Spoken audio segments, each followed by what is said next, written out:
Antes de começar, eu queria só fazer uma apresentação aqui rapidamente. Eu coloco esse slide para não esquecer. Se alguém fizer alguma publicação em rede social, pode marcar a Mori, a gente gosta, a gente recompartilha, tá bom? Para a gente saber quem participou aqui do evento. Antes de começar, vou só apresentar a Mori aqui para vocês rapidinho. Eu vi que tem bastante gente nova nesse mini curso. Na verdade, quase todo mundo que está fazendo esse mini curso nunca fez nada com a Mori, pelo que a gente olhou nas inscrições. A gente é uma EdTech aqui de São Paulo e a gente trabalha com desenvolvimento de tecnologia educacional. Então, eu gosto de dizer que a gente é uma empresa de educação antes de ser uma empresa de tecnologia. E acho que um pouco da proposta desse mini curso surgiu dessa nossa experiência nesse segmento. A gente tem visto quanto essa tem sido uma pauta bem importante, essa questão da saúde mental. Tá bom? Aqui, prontinho. Passar a bola para a Marina agora. Obrigada, David. Boa noite, pessoal. Tudo bem? Espero que vocês estejam todos bem. É um prazer estar aqui com vocês hoje, né? Profissionais que com certeza estão buscando a excelência em cada uma das suas profissões, mas que estão buscando também bem-estar, saúde mental, né? Muitíssimo importante. Eu vou me apresentar brevemente. Eu sou a Marina Cruz, né? Minha formação é em psicologia, tenho mestrado em educação, ambos pela PUC de São Paulo. Atualmente sou professora do SENAC, né? Na área de desenvolvimento social. E a minha trajetória sempre foi muito marcada pela educação, né? Fui educadora do SESC São Paulo, atuei como psicóloga escolar na USP, então toda a minha prática ela foi muito voltada para a questão do bem-estar, da saúde mental e da educação profissional também. Deixei o meu Instagram aqui também, para quem quiser seguir, vai ser um prazer acompanhá-los também em outras publicações, em outros eventos aí, vai ser ótimo. Bom, pessoal, o que a gente vai fazer nessa quinta-feira à noite, né? Nesse treinamento? A ideia, né, é que a gente tenha um espaço de acolhimento, de troca de experiências. A gente, acompanhando as inscrições para o treinamento, a gente percebeu que se formou mesmo uma comunidade de educadores. Galera, a gente pensou inicialmente, né, para educação e tecnologia, mas estamos aqui numa comunidade de educadores. Então, muitos professores, né, de diversas cidades, diversas instituições. E nessa comunidade, a gente observa demandas emocionais muito específicas, né?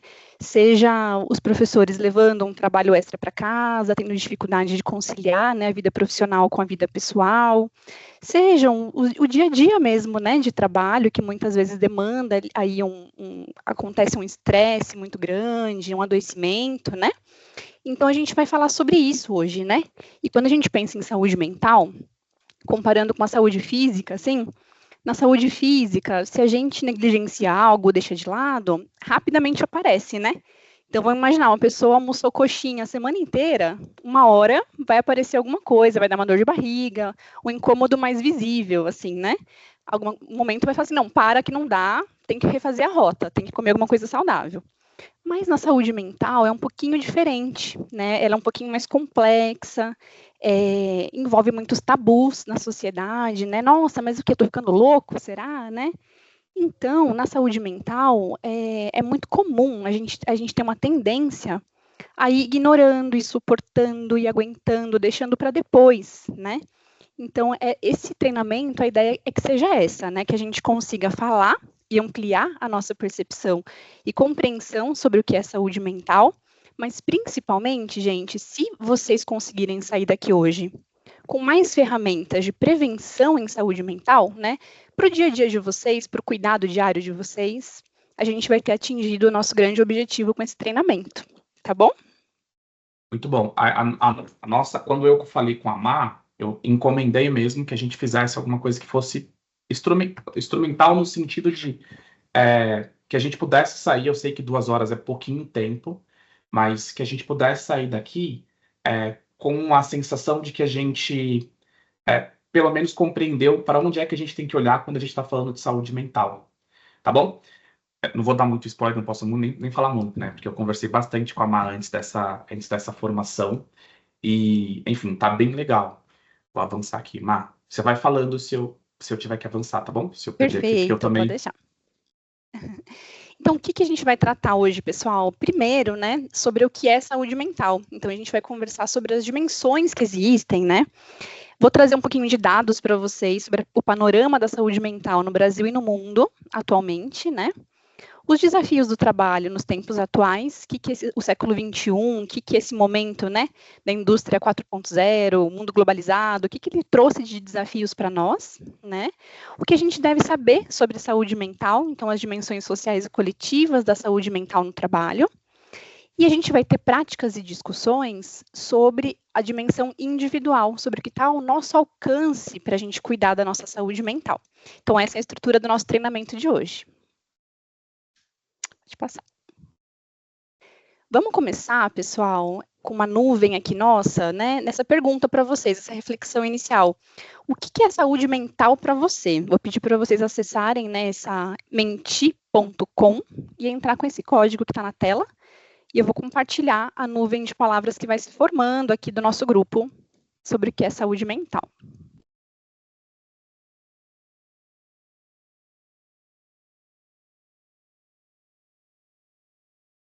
Estão conseguindo ver aí? Para quem nunca usou, é só entrar nesse endereço, menti.com. Ele vai pedir um códigozinho para você. O pessoal já está escrevendo aí. E aí você só digitar esse código que a gente vai... E pensem assim na primeira coisa que vem à mente mesmo. A ideia é que seja bem intuitivo, bem... Primeira coisa que vem. Nada muito conceitual, assim. O que vocês sentem mesmo que é saúde mental.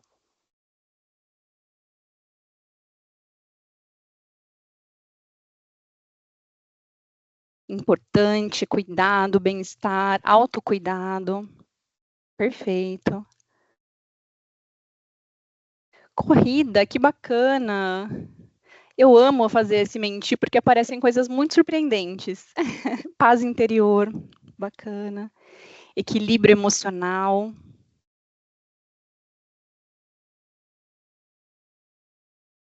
Tranquilidade, sabedoria. Má, tem mais palavras positivas, hein? Mais palavras positivas, não está surgindo muito o lado, né, do sofrimento mental, né? Interessante. Pareceu corrida ali, né? Sim. Corpo e mente aí juntos, né? Acho que a pessoa está falando de corrida mesmo, de corrida, né? Não é o corre do dia a dia, é o corrida literal. Então, você vê como tá a minha cabeça? Já tô corrida, tipo. Vida mental, corrida. Pode ser que eu também tenha entendido errado, David. Conforto. Não, mas faz sentido. Legal. Superação.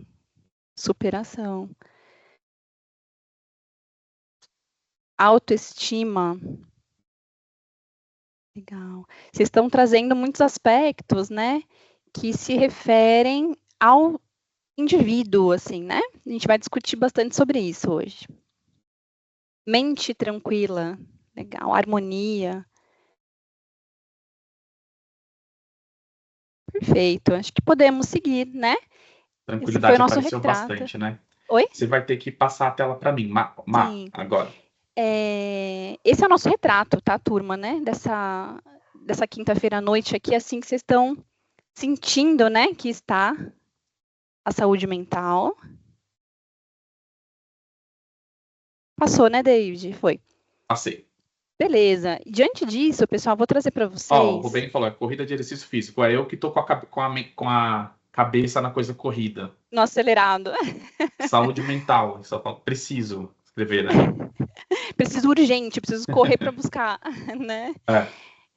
Pessoal, vou trazer para vocês, né, qual que é o conceito de saúde mental para a Organização Mundial de Saúde, que é o seguinte, é um estado de bem-estar, né, no qual o indivíduo realiza suas capacidades e pode fazer frente ao estresse normal da vida. Olha que legal, né? Não é não ter estresses ou ter uma ausência de situações difíceis na vida, né? Nossa, nunca vou ficar ansioso, nunca vou ficar triste. Não, saúde mental não é isso definitivamente. Inclusive, em muitos momentos isso significa saúde, né? A gente corresponder a um sentimento, uma emoção, de acordo com o ambiente que a gente está vivendo, né? Então, o estresse existe, alguém colocou ali, né, nosso mente, superação, é isso, né, a gente vai se estressar, vai viver situações difíceis, mas a saúde mental ajuda a gente a fazer frente a esse estresse, né. Trabalhar de forma produtiva e frutífera e contribuir para a sua comunidade, esse é o conceito da OMS. E aí eu trago para vocês, gente, que o sofrimento psicológico, é multideterminado, ele tem muitos fatores, né. Tem os fatores psicológicos e biológicos individuais, tem as questões de habilidades emocionais e tem também a nossa realidade social, econômica, política, cultural, ambiental, tudo isso envolve saúde mental, né? Então, a cidade que a gente está vivendo, a economia, tudo isso afeta e se relaciona diretamente com o modo que a gente está vivenciando o mundo, né?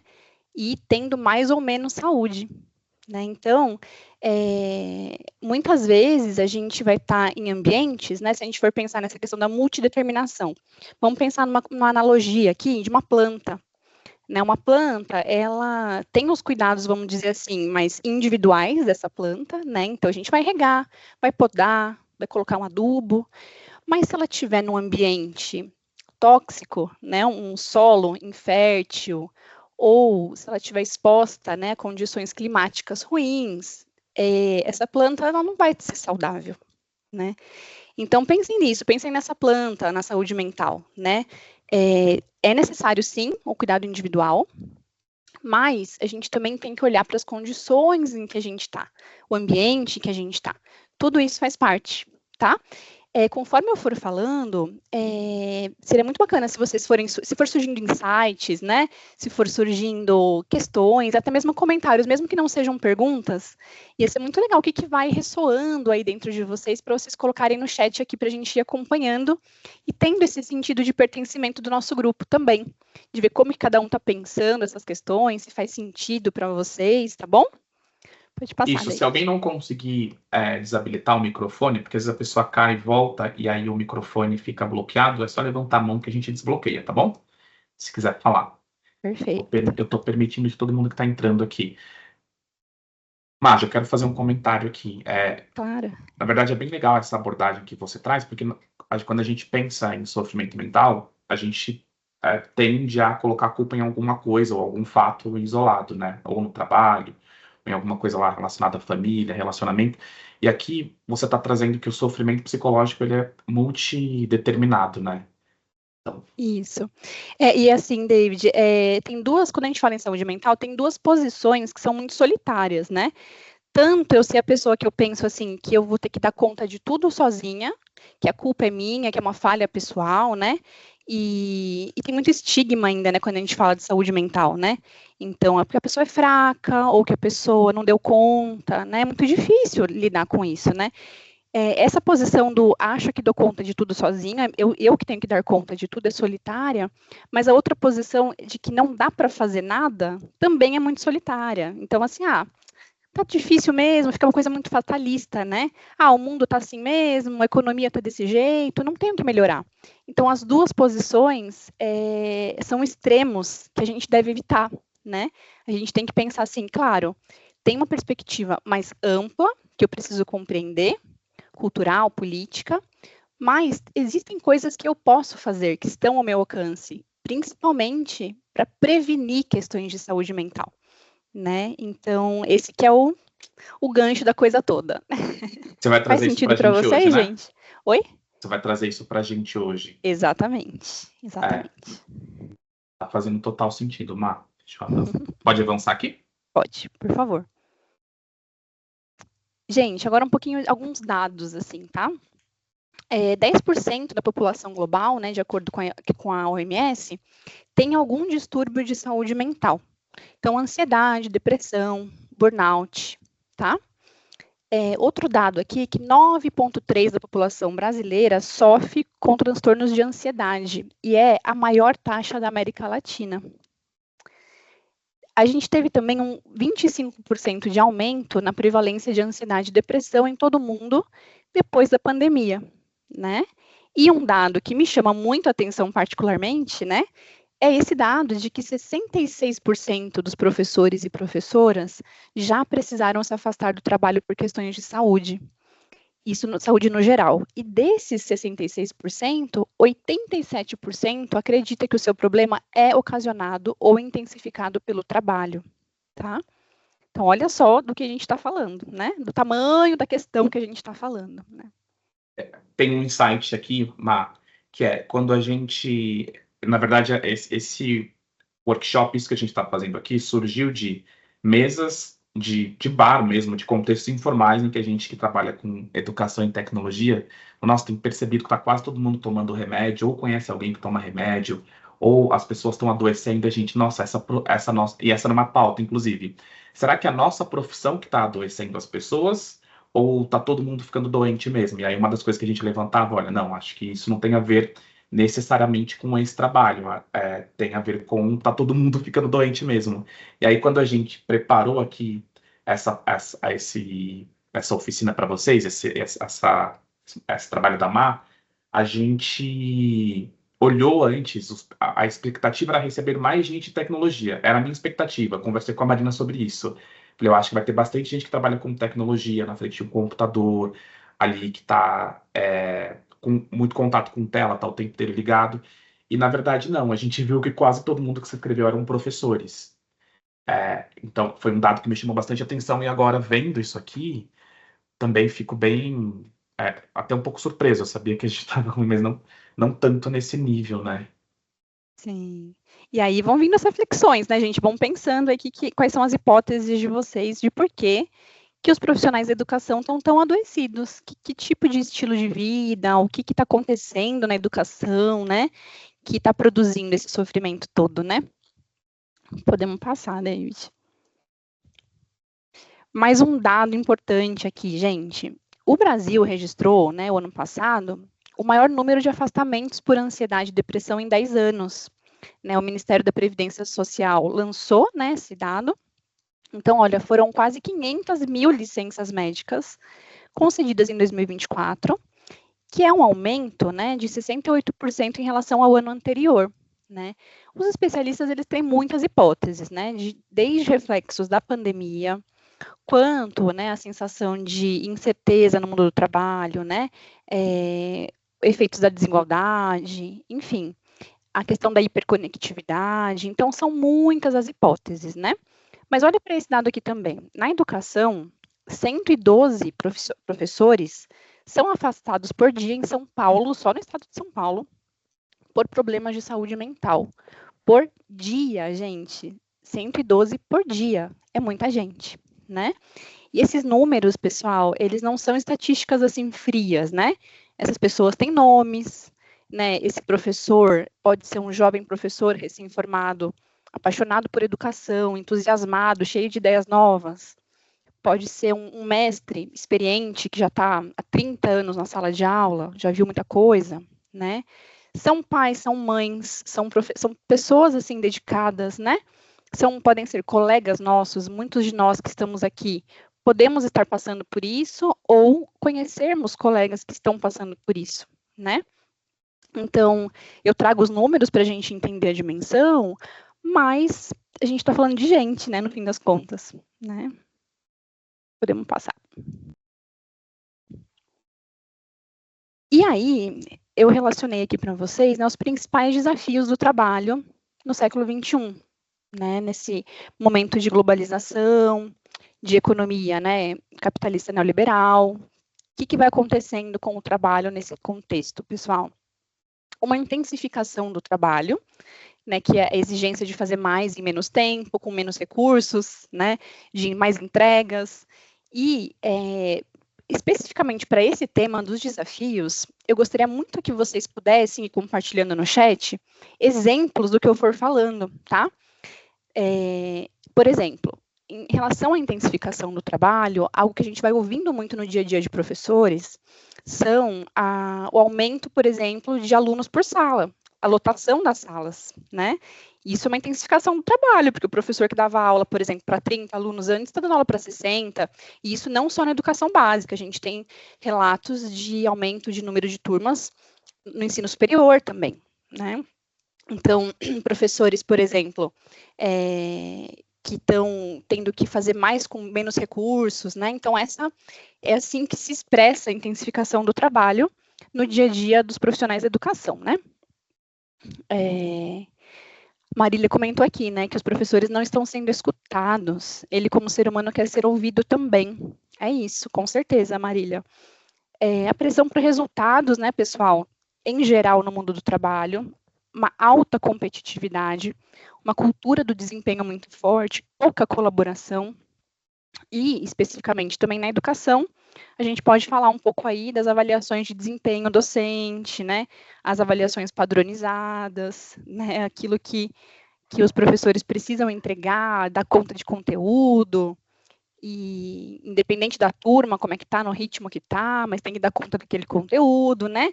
Tô falando um pouquinho da realidade de vocês.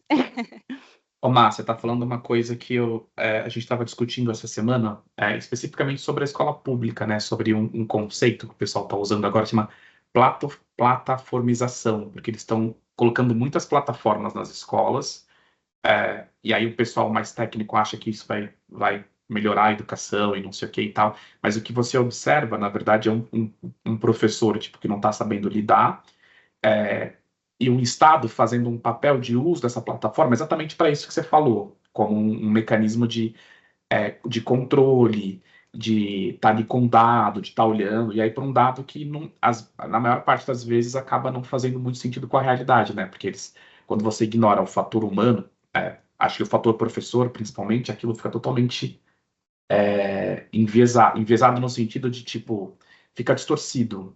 Sim, fica sem sentido, né? Ele fica sendo ali um reprodutor das plataformas, né?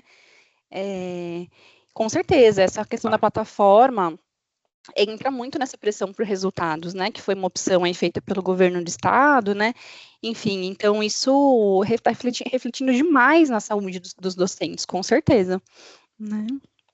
Aí outro ponto. Oi, perdão, pode falar. Não, é só comentar em cima disso. Eu tive numa escola recentemente e a sensação que eu tinha é que os professores estão se aliando com os alunos para resolver a burocracia das plataformas e da coisa tecnológica, do tipo, olha, a gente tem que mandar isso.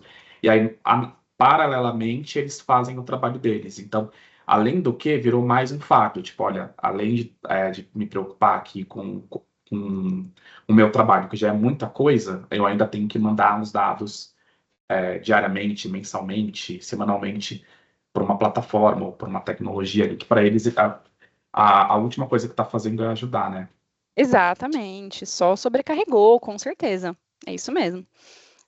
Aí outro ponto é a cultura do imediatismo, né, que se reflete mais no campo da educação, por conta da hiperconectividade, a questão da impaciência e da gratificação instantânea, né?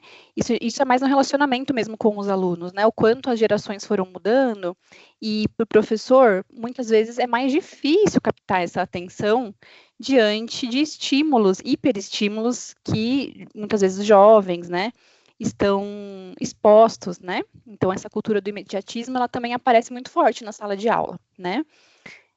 E a questão também da sobrecarga de informações. A gente tem esse termo, né, que é a infodemia, que é um acúmulo de informações, né, um fluxo muito, muito intenso de informações, que vai gerando para a gente dificuldade de concentração, de foco, a gente se sente meio perdido, é muita informação, muitas vezes polarizada, muitas vezes conflitantes, e a gente tem que se localizar nesse mundo aí, dando conta, né, dessas informações todas. E na educação também vai se refletindo, né, na questão das mensagens, do WhatsApp, dos e-mails, enfim, de todas as informações que o professor tem que dar conta no dia a dia, né? Vocês têm a sensação, no final do dia, de, tipo, não estar conseguindo escolher mais nada? Tipo, eu não consigo escolher sabor de pizza mais. Eu pego, assim, o primeiro que tiver. Chego no restaurante para almoçar, tipo, pega a primeira coisa. Porque você não consegue mais escolher. De tanta informação que você recebe o tempo inteiro, a sensação que a gente tem é falar, acho que menos agora, tipo, só quero... Você vai comprar uma caneta hoje em dia, o cara fala, você quer uma grande, uma pequena, um tal ponta, não sei o quê, tipo, a gente tá com muita informação no mundo, né? A Alessandra falou, né, prefiro que escolham por mim, e parece que o cérebro não desliga. É exatamente isso, pessoal. Vocês já tiveram, assim, experiência recente, né, de procurar informações de celular, é uma coisa louca. Aí tem milhões de preços diferentes, modelos diferentes, né, funções diferentes, com a câmera assim ou com a câmera assado, né. Então a gente vai sendo exposto a isso o tempo inteiro, e isso tem um impacto, né, a conta uma hora vai chegando, né. Nos Ó, filmes, é verdade, perfeito. Nossa, como é difícil, às vezes a gente demora mais para escolher o filme do que assistindo o filme, né? O filme, a gente liga o filme e dorme. Né? É isso mesmo. Pode passar, David.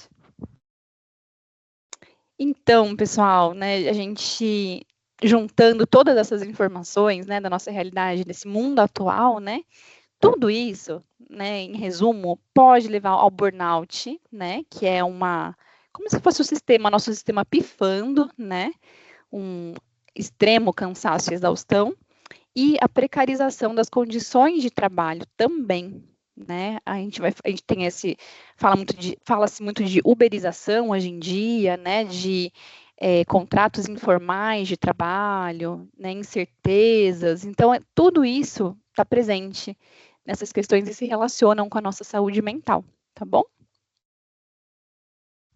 Podemos passar. Não podemos, a pejotização, perfeito, é isso mesmo, Marília. Não podemos esquecer, né, gente, que por mais que 2019 e 2020 estão, né, a 5 anos de distância, a gente ainda lida com um luto por conta da pandemia, né? Muitos de nós passamos por perdas muito grandes, por reestruturações profissionais, né, por mudanças de caminhos, né? E a pandemia, ela ocasionou, né, todas essas questões complexas que estão aqui. O isolamento social, né? A gente teve ganhos com o trabalho remoto, que ofereceu flexibilidade, e ele pode ser muito positivo se bem utilizado. E, por outro lado, ele pode trazer também essa dificuldade de separar o tempo de trabalho e o tempo de descanso, né? Será que o trabalho remoto, né, trouxe isso, mais flexibilidade, ou a gente aumentou o nosso trabalho pelo trabalho estar em casa, né? A hiperconectividade também, a gente fica disponível 24 horas por dia, sábado, domingos e feriados, né? E isso aumenta uma sensação de pressão e também uma dificuldade de relaxar. Porque qualquer pessoa te alcança a qualquer horário do dia, né? A gente não tem mais não, agora eu vou desligar, agora eu vou, ninguém me chama. Tem até um meme esses dias, a pessoa falando, gente, um dia eu vou chegar no meu amigo, que vou chegar lá, que ele consiga, agora a gente só consegue falar com ele ligando ou mandando e-mail. Um dia eu vou chegar lá, né? E é isso, a gente está muito WhatsApp dependentes, né? A gente está muito disponível, né? Será que isso é saudável? A gente ficar tão disponível assim, né? A gente não consegue falar sim para tudo, né, gente? Então, isso é uma coisa para a gente pensar. A questão da adaptação tecnológica, né? Isso pegou muitos professores, porque exigiu uma mudança muito rápida, né? Uma adaptação assim, ó, a partir de agora você tem que ser expert em Teams, em Zoom, né? Em metodologias ativas, e foi uma transição bastante abrupta, né? Além, e aí mais voltado para os profissionais da tecnologia, né? Uma demanda por soluções digitais muito urgentes, né? Então, a gente teve que lidar com umas reinvenções aí bem sérias, né, nesse momento. Agora, Mark, no nosso pedaço, cada dia o mercado inteiro é alterado por conta antigamente essa disruptura, né? Ela acontecia de forma mais gradual. Agora, de um dia para o outro, você tem uma ferramenta que faz um trabalho que um setor inteiro fazia. Então, e aí as pessoas se sentem ameaçadas, além do que a gente tem que lidar com isso, né? Com a velocidade com que essas coisas estão acontecendo. Aí falando Sim, especificamente sobre os profissionais de tecnologia. com certeza, David. O pessoal falava muito assim, a inteligência artificial vai roubar nossos trabalhos, né? E aí as próprias inteligências artificiais vão se aprimorando, né? Daí o pessoal estava brincando, a primeira pessoa que perdeu o trabalho por uma inteligência artificial foi uma própria inteligência artificial. Então tem todas essas discussões acontecendo, né? Podemos passar. E aí, pessoal, olha só, eu trago para vocês aqui quais são as dimensões sociais e coletivas da saúde mental, né? A gente tem o indivíduo aqui no cantinho, que é importantíssimo, né? Que é o nosso cuidado com a gente mesmo, com as nossas relações imediatas, o nosso autocuidado. A gente vai ter um tempo mais extenso desse momento de hoje, no nosso dia, para falar sobre isso especificamente. Mas não podemos esquecer, né, da comunidade, que cria rede de apoios, que dá suporte para a gente, das empresas, né, que também são responsáveis pelos ambientes de trabalho saudáveis, né, a mídia, que forma opinião, que dissemina informações, né, então a mídia também tem um papel bastante importante, e o Estado, né, com certeza, que tem um papel essencial na regulamentação e fiscalização das condições de trabalho. E aí eu vou trazer aqui um debate para vocês que tem a ver com o uso excessivo de telas por jovens, por exemplo, né? Então a gente tem uma questão séria de impacto na saúde mental, que é o uso, né, de redes sociais por jovens. A gente teve até quem assistiu aí aquela série Adolescência recente da Netflix, que fala justamente sobre isso. Sem spoilers, mas vou dar uma sinopse bem curta para vocês. É uma série em que um jovem, né, de 13 anos assassina uma colega, né, da escola dele. Claro que existem diversos fatores, tem questões da escola, da família, etc. Mas um dos temas abordados por essa série é a questão do uso indiscriminado das redes sociais, né? Em que os jovens, quando não supervisionados, eles podem entrar em caminhos aí no submundo da internet que levam eles à exposição a conteúdos violentos, né? Então, enfim, isso mexe muito com a saúde mental. Essa questão da internet, ela mexe com todas essas dimensões aqui, né? Por exemplo, quando a gente fala de Estado, né? Uma lei federal recente que impactou muito o nosso dia a dia aqui de profissionais da educação foi a lei que proíbe o uso de celulares em sala de aula, né? Que muitos profissionais já estão contando, né? De reflexos muito positivos, né? De estudantes com mais atenção, com mais interações sociais, né? Estudantes levando, né, calculadora para a escola, coisas mais analógicas, né? Então, a gente está vendo reflexos importantes que partiu de uma lei federal, né, desse campo aqui do Estado, né? Também tem a responsabilidade das big techs, né, das empresas, então do Facebook, do Instagram, do TikTok, principalmente, né, de regularem, né, os seus conteúdos, regularem a questão da idade, da faixa etária que pode utilizar esses conteúdos, enfim. Deve ou não deve existir uma responsabilização dessas empresas? Fica aí a reflexão, né? Mas a gente não pode esquecer, gente, que tem uma dimensão muito particular, né? Não adianta o Estado fazer lei, as empresas estarem regulamentadas, né? Se o nosso microcosmo, né, que é a família, o dia a dia ali do indivíduo, não estiver sendo cuidado, né? O Facebook, o Estado, eles não vão entrar na casa de ninguém e tirar o celular de um jovem, né? Ou de conversar com ele, ou de debater essa questão na família, né? Então, tem um papel, sim, do indivíduo, né? De cada um de nós entendermos se a gente está utilizando demais, se a gente está fazendo um uso excessivo ou não, né? E da família também poder discutir isso com esse jovem, né? Então, vocês percebem, né? Trouxe aqui um exemplo que tem diversas dimensões colaborando juntas para a melhoria de uma questão que impacta a saúde mental, tá bom? E é bem legal essa sua perspectiva, acho que já tinha antecipado um pouco lá no começo, mas porque essa dimensão de que tem coisas que dependem da gente, tem coisas que não, e como é que essas coisas se relacionam, quando você fala de rede social, a gente já imediatamente pensa em conteúdo tóxico, então, tipo, ou em conteúdo, inclusive, que deveria ser moderado e não é, mas tem conteúdo, eu imagino que existam conteúdos que não são necessariamente produzidos para serem tóxicos, mas se tornam. Então, o Instagram, acho que, por exemplo, pela coisa da comparação. A gente está o tempo inteiro lá, todo mundo coloca só o que tem de bom. Aí você entra lá e acha que a sua vida está uma porcaria e a vida de todo mundo está muito boa. E isso é amplificado, né? Porque todo mundo faz isso. Quando você vai no melhor restaurante, você tira uma foto ali do melhor prato, não sei o que, aí você posta. E as pessoas vão consumindo isso o tempo inteiro. Aí você vai no LinkedIn, parece que tá todo mundo muito bem, do ponto de vista do trabalho, não sei o quê, e aí quando a gente sabe que a realidade é outra e tal. Então, essa dimensão de que tem variáveis que afetam a nossa saúde mental e que não dependem da gente é bem legal. Acho que é quando você falou que ia trazer esse conteúdo também, eu pensei bastante sobre isso. Que bom, David, que bom. Avança aqui, Má? Pode avançar. E é isso mesmo, né? Todo mundo no Instagram faz skincare, dorme 8 horas por noite, faz treina às 5 da manhã, come muita proteína, toma whey. Tem todo um, tem todo um Ninguém cronograma, tira né? foto, tipo, quando dá errado, né? Quando você come, tipo, 8 horas da manhã, você tá comendo uma coxinha. As pessoas tiram foto, tipo, de Exatamente. um prato saudável, não sei o que, e você fala, nossa, eu sou muito gordo, tipo, olha o que eu tô fazendo com a minha vida. Exatamente, exatamente.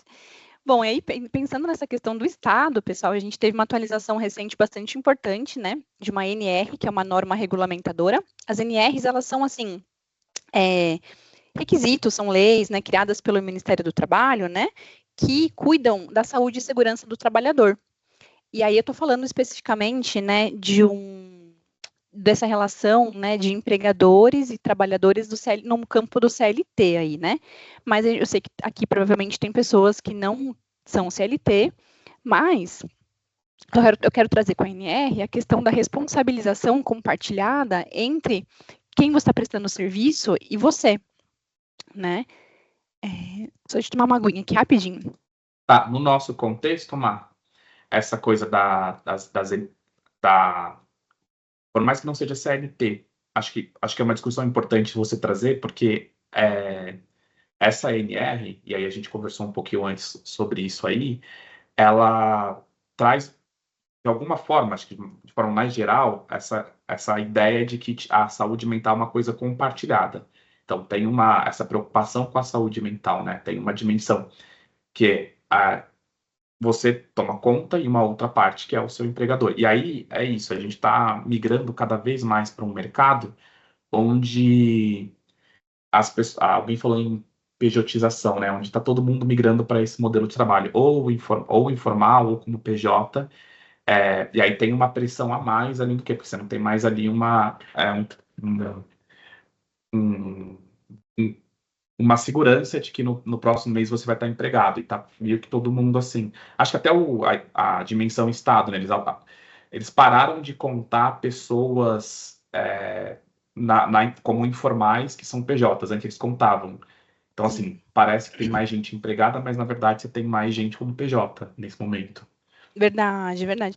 E aí as NRs, né, elas são as normas regulamentadoras, acho que para dar um exemplo mais do nosso cotidiano que a gente reconhece mais, por exemplo, a norma que fala que um trabalhador tem que usar capacete, né, os EPIs necessários quando vai trabalhar em alguma linha de produção. As NRs sempre regulamentaram toda essa questão de saúde e segurança do trabalhador. E aí agora a gente teve uma atualização que tem a ver com a saúde mental. Então, a partir de maio desse ano, as empresas vão ser obrigadas a fazer um mapeamento dos riscos psicossociais também dos trabalhadores, né? Então, por exemplo, estresse, assédio moral, sobrecarga de trabalho, essas coisas vão precisar ser observadas pelas empresas, né? Então, essa foi a NR1 que foi atualizada e é muito interessante isso, né? Esse é um marco para a gente, né? Da área da saúde mental, de entender que está acontecendo uma mudança de mentalidade, de observação de que isso é muito importante, né? E de que quando existe uma lei assim, a mensagem que é passada é assim, olha, isso acontece, isso pode acontecer, né? E isso precisa ser tratado, observado, discutido socialmente, né? Podemos passar, David. Eu trouxe aqui também, gente, ainda nessa questão dos afastamentos, né? Que nessa última pesquisa dos afastamentos mostrou que 64% dos afastamentos eram de mulheres, é um número bem mais alto, assim, né? E então, quando a gente fala das dimensões sociais da saúde mental, tem alguns fatores sociais que eles interagem demais com essa questão, né? Raça, gênero, classe social, né? Tudo isso são demarcadores muito importantes, né? Por exemplo, será que as mulheres sofrem, né, têm sofrimento psicológico igual aos homens, né? Sendo que existe sobrecarga, jornada dupla de trabalho, né? Uma maior exposição a discriminação e assédio, salários menores, às vezes na mesma função, né? Então, tem alguns componentes aí que interagem demais com a questão da saúde mental, né? Alguns marcadores sociais. Só para a gente finalizar essa questão da NR, né, gente? É um processo de gestão de riscos, né? E ela tem esse estímulo, né, de que a comunicação entre trabalhadores e empregadores fique mais transparente, né? E que a saúde mental ela não seja mais considerada tanto um tabu, né? Porque é isso, né? Quantas vezes a gente já não ouviu isso, né? Que é coisa de louco, enfim. E o trabalho, né, gente, essa reflexão que eu gostaria muito que vocês fizessem, o trabalho, ele é uma parte essencial da vida do ser humano, né? Eu trouxe essa citação aqui do Ricardo Antunes, que por meio do trabalho, o indivíduo se transforma, é capaz de transformar o meio que vive. Então, as nossas relações de trabalho, as condições que a gente vive de trabalho, eles moldam um pouquinho a forma como a gente se percebe, né? E a gente se relaciona com o mundo. Então, a gente passa muito tempo no trabalho, né? A gente vivencia isso, é um pouco misturado com a nossa identidade, né? A questão do trabalho. Então, precisa ser um ambiente gostoso e saudável, né? É muito difícil quando você está trabalhando e as relações interpessoais estão desgastadas no seu trabalho, as condições estão precárias, né? Isso vai mexendo na vida toda do sujeito, né? Trazendo insônia e outras questões mais graves de saúde mental, né? Podemos passar. Resumindo, gente, nessa parte aqui das dimensões coletivas, o viver bem, ele é comunitário, né? Ele não é só, não depende só do indivíduo. Viver bem é junto, não tem jeito, né? Vamos para agora para outra parte aqui, que eu acho que é o que vocês também estão esperando um pouco mais.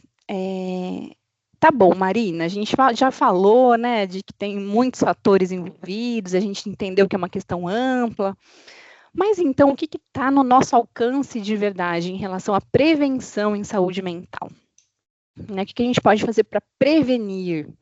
E um dos caminhos, gente, é a questão, tem a questão do autocuidado, né, que ele é assim, não é uma coisa, não é um padrão, né, um produto, né, e tem esse mercado, né, do bem-estar, do wellness, né, que é assim, compre esse produto skincare, né, então, assim, a gente tem um campo aí do autocuidado que precisa ser mais debatido, porque ele precisa ser autêntico, né, para algumas pessoas, a corrida vai ser um lugar de autocuidado, para outras pessoas vai ser ler um livro, para outra pessoa vai ser uma meditação, para outra pessoa vai ser yoga. Não existe uma fórmula, né, perfeita que pode ser aplicada. Ela precisa ser personalizada, ela precisa ser autêntica, precisa fazer sentido para você, para mais ninguém. A gente tem que descobrir, ter esse trabalho de descobrir isso, né? Um ponto fundamental é a questão dos hábitos, né? Ter um sono reparador, ter uma alimentação equilibrada, isso aqui são os pilares, né, principais de prevenção. Ter um momento de lazer e ter algum movimento. Essas 4 coisinhas aí são os pilares dos hábitos de prevenção a questões de saúde mental. E um influencia no outro, né? Se a gente não tem um sono reparador, já acordamos meio esquisito, já mexe na nossa rotina, a gente já não consegue comer direito. Se a gente não se movimenta, é mais difícil de dormir. Aí, se a gente não dorme, é mais difícil de se movimentar. Estão vendo como uma coisa, né, é muito imbricada na outra, né? Então, a gente precisa fazer os ajustes necessários para que essas 4 coisas estejam, de algum modo, equilibradas, né? E esse autocuidado autêntico é bem legal, porque eu tenho aqui no meu relógio, por exemplo, ele fala assim, agora tá na hora de você fazer um mindfulness. Aí você tá pilhado ali para fazer várias coisas, não sei o que, aí, tipo, é mais uma coisa para você fazer. Ou então aquela sensação, eu não sei quem teve essa sensação. Olha, o Mavo tá transformando numa sessão, né? Mas aquela sensação de que você tá num lugar de férias e alguém fala assim, você tem que relaxar, desliga. Aí vira uma obrigação para você relaxar. Você fala assim, nossa, eu tenho que relaxar. tem que conseguir, porque senão vai acabar e não sei o quê. E essa sensação é horrível, né? Então, esse autocuidado autêntico, eu nem conhecia esse conceito, achei bem legal, não é produto de uma Bom. obrigação, né? Quando você fala. Exato, né? Senão vira mais uma coisa para você fazer, e se você não consegue fazer, você fica frustrado, se sente É. mal, né? E vai piorando a situação, né? Você falou dessa questão da. Agora você tem que relaxar de férias. Eu lembrei de uma sériezinha, um desenho infantil, que chama Bluey. Não sei se vocês já assistiram. E tem Só um quem tem episódio que é criança exatamente isso. de Oi? 3, 4 anos aqui vai conhecer a Bluey. Exato. É maravilhoso. Recomendo para adultos, inclusive, é maravilhoso. E aí, gente, a Bluey, a mãe dela, né? Tem um episódio que ela vai pra praia, né?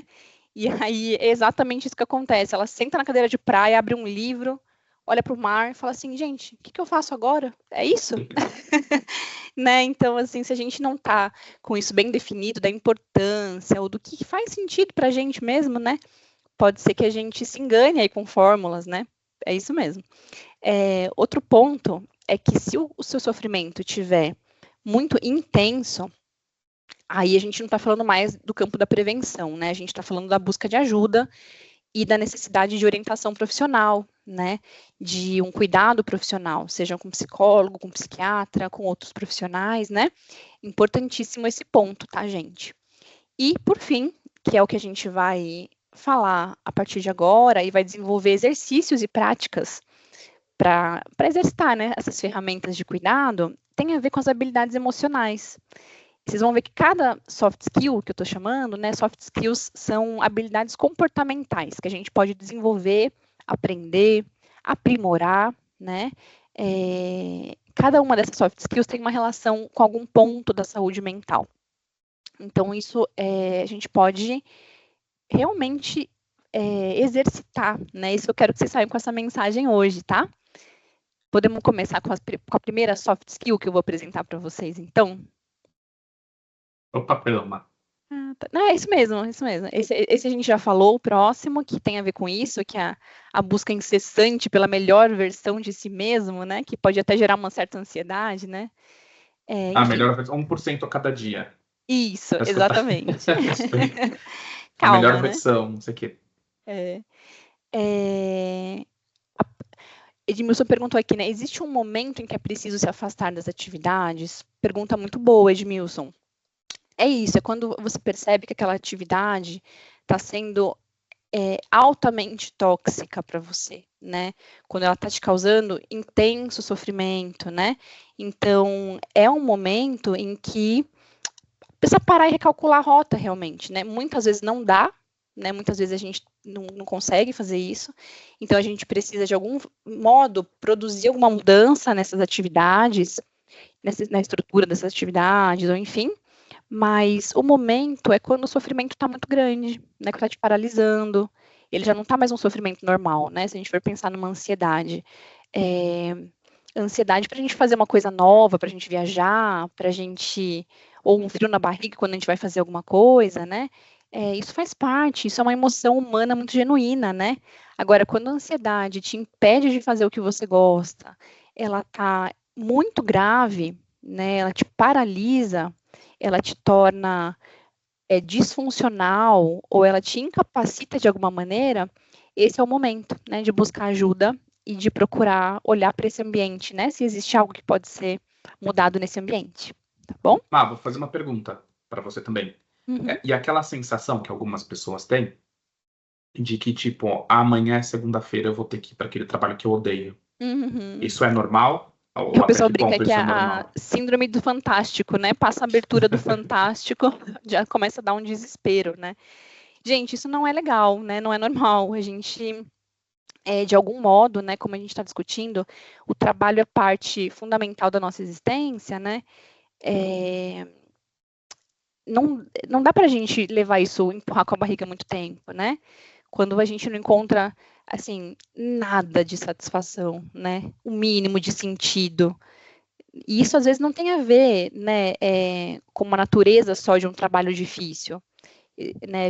Existem trabalhos que, em si, são complexos de serem realizados, são difíceis, mas que o sujeito encontra uma satisfação, encontra ali um sentido, né? A questão está na falta de sentido, né? Se para você chega esse domingo à noite, você assim entra um desespero, precisa reajustar, recalcular a rota também. Tá É bom? legal essa dimensão que você traz, né? Porque também não é, às vezes, não, acho que não tem aliás, tem bastante a ver com como é que você está se relacionando com o seu trabalho, mas não com o trabalho em si, porque às vezes você pode ter. Agora eu estou na função aqui, eles estão. Não sei quem daqui já termina o curso comigo, eu estou na função também de aluno, viu, Márcio? Falar alguma besteira. Sim. Mas às vezes você tá com você tem um emprego super bom, ganhando super bem, uma posição que as pessoas invejam e você não tá curtindo. Isso é Exato. super comum. Eu tenho vários amigos, inclusive, que tenho amigos que abdicaram e tenho amigos que não, assim, do tipo, olha, eu vou ganhar menos, trabalhar, mas vou trabalhar diferente. Ou tem gente que tá adoecendo, mas fala, "Olha, se eu sair daqui, eu não vou mais conseguir outra coisa parecida." Então, e aí Sim. o que eu quero dizer só é que às vezes não tem a ver só com o trabalho. Essa dimensão multifacetada que você traz é bem legal, né? Mas para você olhar para o todo ali. Às vezes a Exato. situação tá te adoecendo. Você tem um emprego muito legal e tal, legal na perspectiva externa, né? Mas para você não faz sentido para aquele Exato. momento. Você queria estar em outro lugar, fazendo outra coisa, e aí. Exato. É isso mesmo, David. Então vamos lá, gente, vou apresentar para vocês a primeira soft skill que a gente vai exercitar hoje, né? Que é a de organização e gestão do tempo. Inclusive, eu estou exercitando nesse momento, que eu estou aqui olhando para o horário, para quanto tempo a gente tem. Estou fazendo uma gestão do tempo aqui. Por que a organização e a gestão do tempo tem relação com a saúde mental, gente? Porque se a gente estiver mais organizado e se planejando melhor, a gente vai ter mais tempo para lazer, para coisas que a gente gosta de fazer. A gente vai evitar uma sensação de urgência constante, né? Sabe quando a gente está alerta? Tenho que fazer isso, tenho que fazer aquilo. E aquela confusão, né? De fazer tudo de última hora. A preocupação com prazos, né? Então, quando a gente consegue desenvolver bem essa habilidade, né? Essa competência comportamental, a gente consegue um equilíbrio entre vida profissional e pessoal muito maior, né? Organização e gestão do tempo, gente, importantíssimo a gente treinar, tá bom? E aí, vou mostrar para vocês, a gente vai fazer 3 práticas relacionadas à organização e gestão do tempo. Uma delas, a gente vai falar, né, de procrastinação, de como lidar com a procrastinação, rotina e planejamento vão ser uma prática que tem a ver, né, com horários definidos, tarefas, né, estruturação das tarefas. E a primeira que eu vou apresentar agora, em seguida, é a matriz de Eisenhower, que é uma ferramenta, na verdade, de administração do tempo, tá? Podemos passar. Essa matriz, gente, ela foi desenvolvida, né, para a gente priorizar as tarefas mais importantes. Então, vocês vão ver que a gente tem aqui, né, uma linha que se refere à urgência e outra linha que se refere à importância. E aí são perguntas que a gente vai fazer para a gente mesmo, né? Então, assim, é uma coisa muito importante, mas não é urgente, então eu vou agendar isso, né? Não vou fazer agora. Ela é muito importante e muito urgente, então eu vou fazer agora, né? Ela não é importante nem urgente, então por que ela está ocupando espaço na minha vida? Eu vou eliminar, né? E ela é urgente, mas ela não é importante, então será que alguma outra pessoa pode fazer que não seja eu? Aí eu vou delegar, né?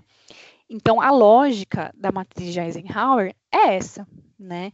E aí, o que a gente vai fazer agora? A gente vai fazer a gente vai dividir vocês em algumas salas virtuais.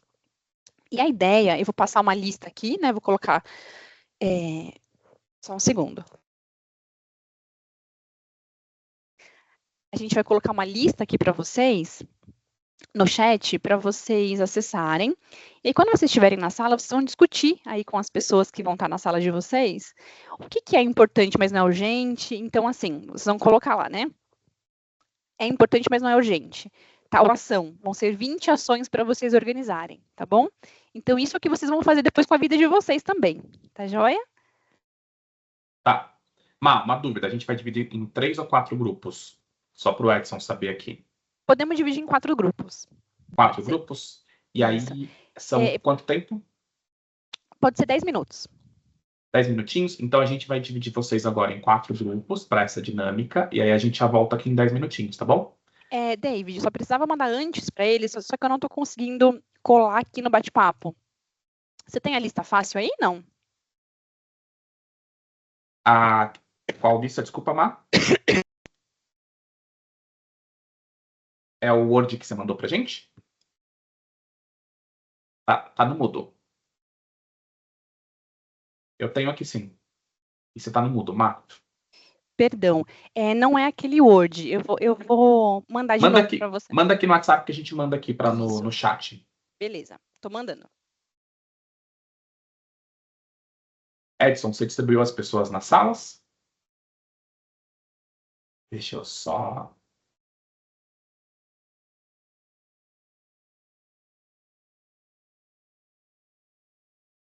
Edson? Oi, Dave. Você distribuiu as pessoas na sala? A gente pode apertar. Não, só um instante, rapidinho. Tá.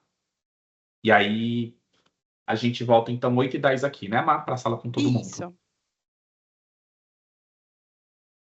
O Edson só tá colocando aqui. Enquanto isso eu vou mandar aqui o documento para vocês, enquanto isso. Acabei de te mandar. Valeu, Má. Vou parar aqui de compartilhar. Eu já vou mandar aqui para vocês um minutinho.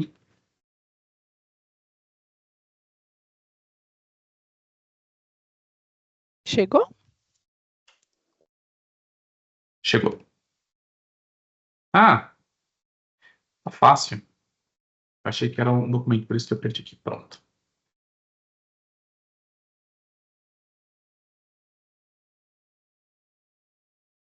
Prontinho.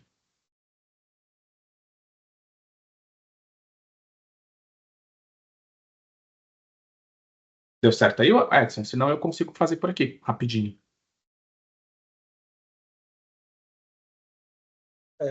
Você consegue me dar uma ajuda aí, David? Acho que eu tinha atribuído todo mundo a uma única sala. Deixa eu assumir aqui, ó. Eu assumi o atribuir participantes. Só um minutinho. Eu vou colocar a ordem aleatória. Ó, tô colocando vocês lá, sala 1. Sala 1. Agora Todos sala conseguiram 2. pegar a lista? A listinha aqui. Sala 2. Aqui, sala 3. E aí, por último, sala 4.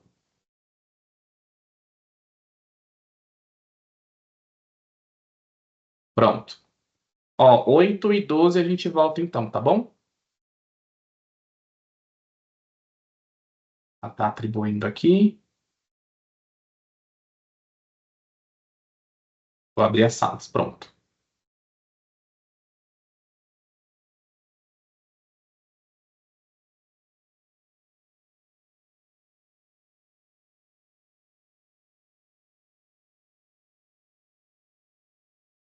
Mas será que a gente vai lá, passa agora nas salas? Podemos passar. Dá uma olhadinha se todos estão com a lista certinho. E será que tem gente não atribuída aqui? Porque tem a Brenda, a Vitória. Acho que essa ficou uma sala, né? Será? Não. Essas pessoas não estão atribuídas mesmo. Tá. Por algum motivo... eu acho que eles não estão usando uma versão do Teams que dá para entrar em sala. Por isso que a Brenda, inclusive, não consegue abrir a câmera. A gente faz um grupo aqui. Se vocês quiserem falar. Brenda, acho que o seu Teams não permite mesmo alguns recursos, tá aparecendo para mim. Acho que a Glaucia e o Anderson também. Entendi. Apareceu aqui. Quer ver? Ó, tá aparecendo. Esta pessoa não pode acessar salas de sessão em grupo. Eu preciso mudar a configuração, né? Ou mudar a versão Eu acho que provavelmente a sua versão do Teams deve ser a mais antiga. Preciso ver, então. Deixa eu entrar numa sala aqui.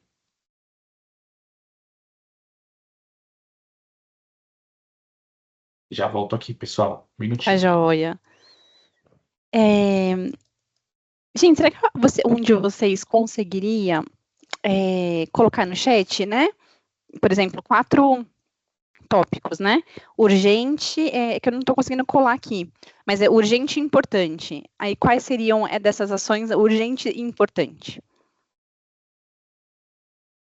Aí a outra importante, mas não urgente mas não importante, e nem urgente nem importante.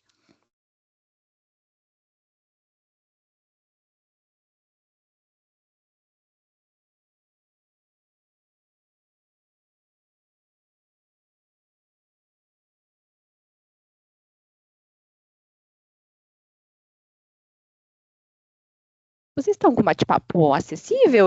Dá para digitar, não? Um de vocês? Dá sim, eles estão com acesso. Dá pra... Eu vou digitar, então. Urgente e importante é o primeiro. Isso. A gente pode ir por partes, né? Urgente e importante, dá uma olhadinha na lista.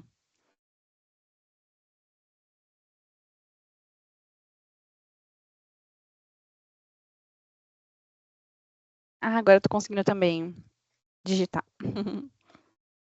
O primeiro é urgente e importante, né? Planejar treinamento de professores sobre o uso de novas ferramentas digitais. Aí a gente vai colocando aqui? Isso.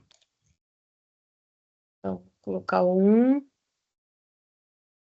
Tem mais alguém aqui no grupo? Anderson está no grupo. A Vitória Anderson. saiu.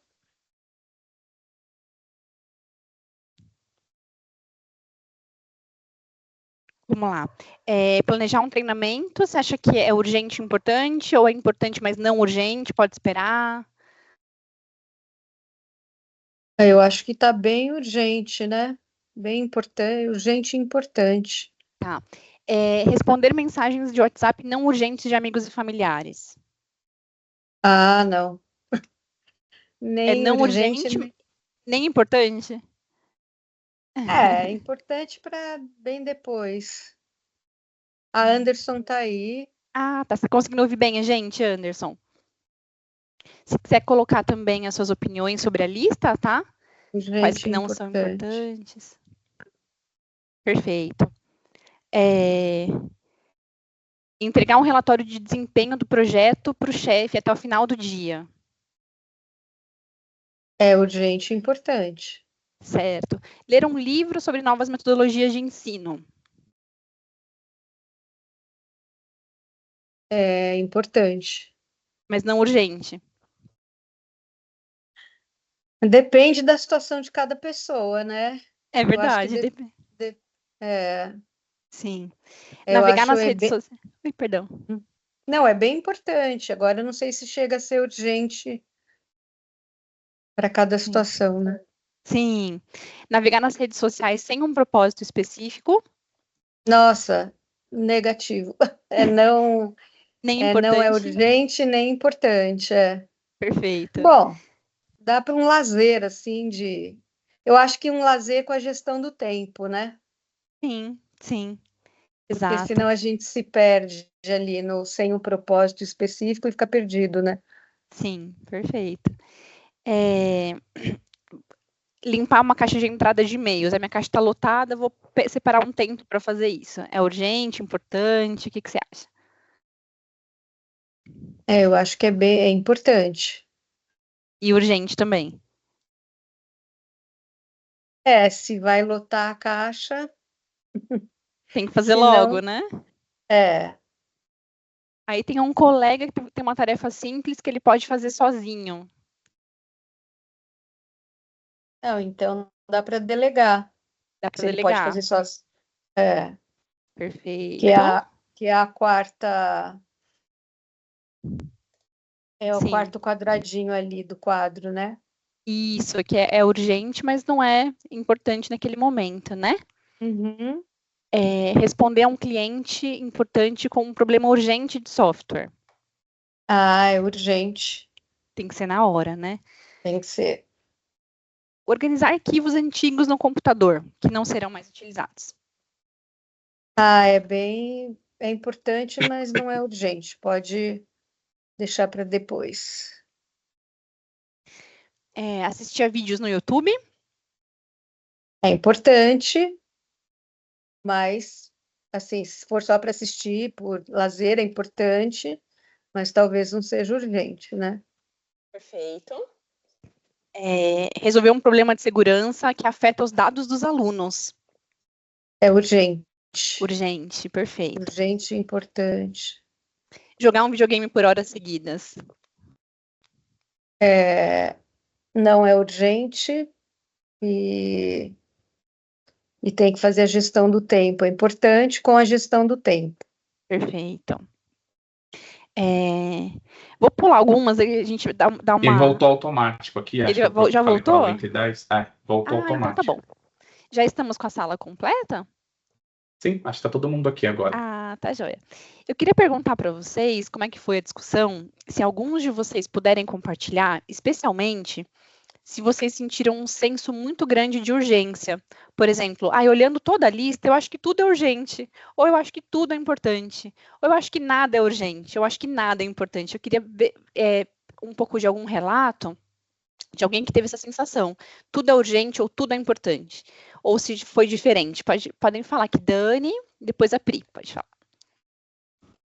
Eu estava no mesmo grupo que a Priscila, então eu vou dizer uma coisa que me chamou a atenção, né? Que várias coisas do que nós elencamos como elimine são as coisas que a gente faz primeiro. Então, rolar o feed do Instagram, elimine, mas é a primeira coisa que você faz, né? Acorda já vai fazer. Responder mensagens que não são urgentes, né? Assim, não é, sei lá, sua mãe querendo saber onde você tá, né? Mas é a primeira coisa que você para fazer, né? Isso foi uma coisa que me chamou bastante atenção, assim. Bacana, Dani, que reflexão bacana, legal, obrigada por compartilhar. Pri, pode falar. Acho que tá mutado, Pri.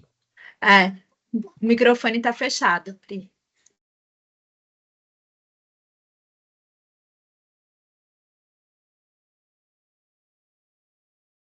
Tá fechado ainda, né? Tem um botãozinho no canto superior direito, microfone. Aí você clica em cima dele para desmutar.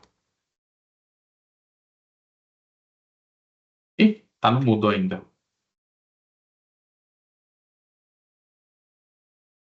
Se quiser escrever aqui, não tem problema. Isso, a gente vai acompanhando. Ó, a Marília colocou também alguma coisa aqui. Eu fiquei pensando no caso das mensagens de amigos e familiares. Eu acho que a Priscila caiu, gente. E ela tentou, acho que ela tentou ver o coisa do microfone. Caiu. Marília, você gostaria de falar? Abrir o seu microfone para compartilhar? Eu acho que a Daniela tá na minha frente. Eu acho que ela levantou primeiro Ela falou.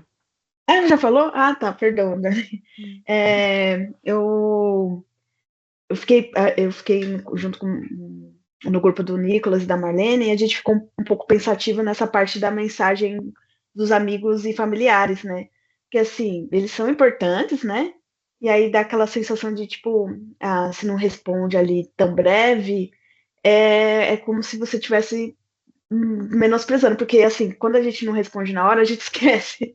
Aí vai virando aquela bola de neve, e aí vai, né? Fica aquela coisa bem até difícil de entrar para conversar.